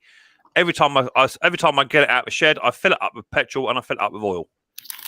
No. I fill it up with petrol and check your oil. She said, no, you said to me, fill it up with oil. I said, I would never have told you to fill it up with oil. I would never have said that. So she come back and there's about, I don't know, 6 litres of oil in this engine. And it smoked for like half an hour. Eventually we got it sorted and she was happy. But you're right. This day and age, people, especially now, that's why I haven't sold one chainsaw. Not sold one. I will not sell a saw. I've got 3 here, not selling them. In fact, they're just there. One's on the bench up the top, right over there. I will not sell a chainsaw to Mr. Joe Public in this day and age. I am not doing it. Refuse. I'd much rather sell it. It's just me, Jace. It's just me. Because people are stupid, right? And I can just see it. They get the dining room chair out. They'll be standing on a chair and they've got a 14-inch, 20-inch bar above their head and they cut. I'm not doing it. I'm not doing it. I mean, I had a guy bring a weed whacker to me one time, want me to fix it. And the first thing I said to him was, what kind of oil do you use it? And he says, oh, it's in the trunk of my car. He went and got the oil he was using in the trunk of my car. And I'll give you guys 3 guesses what he used in his car in his weed whacker that he brought from up. Well, we had different grades over here. 1540. 20. It was red. 2-stroke. Hydraulic fluid. Power steering fluid. Power steering fluid. I don't really want to watch picking noses, eating chips, or drinking beer. That's fine. He was actually mixing power steering fluid for 2-cycle. Well, there you go. Some people put through chainsaws the funniest of things instead of chainsaw cutting fluid, lubrication fluid. Some people put in some real funky stuff. You know, I've even had one person put water in where there should be oil to lubricate the chain. You know, it takes all.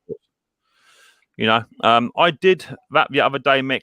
Got a mower in, wouldn't start, took the plug out, had crap, cleaned the plug, still wouldn't go, cleaned the plug, and it started, but hunted a bit, did a carb, clean fix, it done. Yeah, that's what it is. It's just, I mean, I think we all have the same methods. I just feel sometimes, Jace, you heavily rely on the Seafoam miracle. Sometimes, you know, it's just me. Like this. Yeah. What's up? What are you yakking about? No, Mrs. criticizing me. Who is? The Mrs. Chrissy is. Well, she can go in the other room. Not a problem. She just tell her to go in the other room. It's not a problem. with Visanti, she can go with Visanti. But so what are we talking about? There you go. There's a comment. I don't know anything about mowers, but since watching mixed mowers, I've fixed 2. There you go. That's exactly what my channel is about, and everybody else that does this sort of thing, that's what it's about. Helping people out. Yep. Right, ladies and gentlemen, I'm afraid it is that time of day. I've been going 15 minutes, normally more than what I would do. I do a 2.5 hour stream, which is what it is. So, number 1, give us a thumbs up. That'd be cool. On the way out, on the way in. Yeah. Number 2, thank you for everyone that's come into the panel and into the chat and showed your appreciation towards the channel and come and had a good laugh and a joke. Number 3, Colin Ketley and Scrap It Man, congratulations on getting to your 1,000 subscribers via my channel tonight. Absolutely chuffed to bits with all of you guys. Thank you to Bruce and Ken, who had to go because it was raining. Don't like getting wet, all that sort of stuff. And thanks for that. Thank you to anybody that purchased this. Still had no claim as yet. Someone bought something off my Amazon wish list. Don't know who it was. No one's come forward yet. Bought me a set of screwdrivers and no note on it. If it is you, let me know. Send me an email. It'd be much appreciated. Just let me know. Stay safe. Remember, lives do matter, especially when working on lawnmowers. They do matter. So make sure you've got your safety sliders on and you're taking care of each other. Stay safe, everybody. I really do mean that in this sort of current climate. And we'll catch you all later on another episode of Mixed Mowers, Patty's Performance, or Roy's a Boy, or whatever else. We'll catch you on another live stream somewhere else on another day. So take it easy. Look after yourselves. Give us a thumbs up, and I'll catch you on the next one. See you later on. Cheers, mate. Bye, guys. Thank you for having us, as always.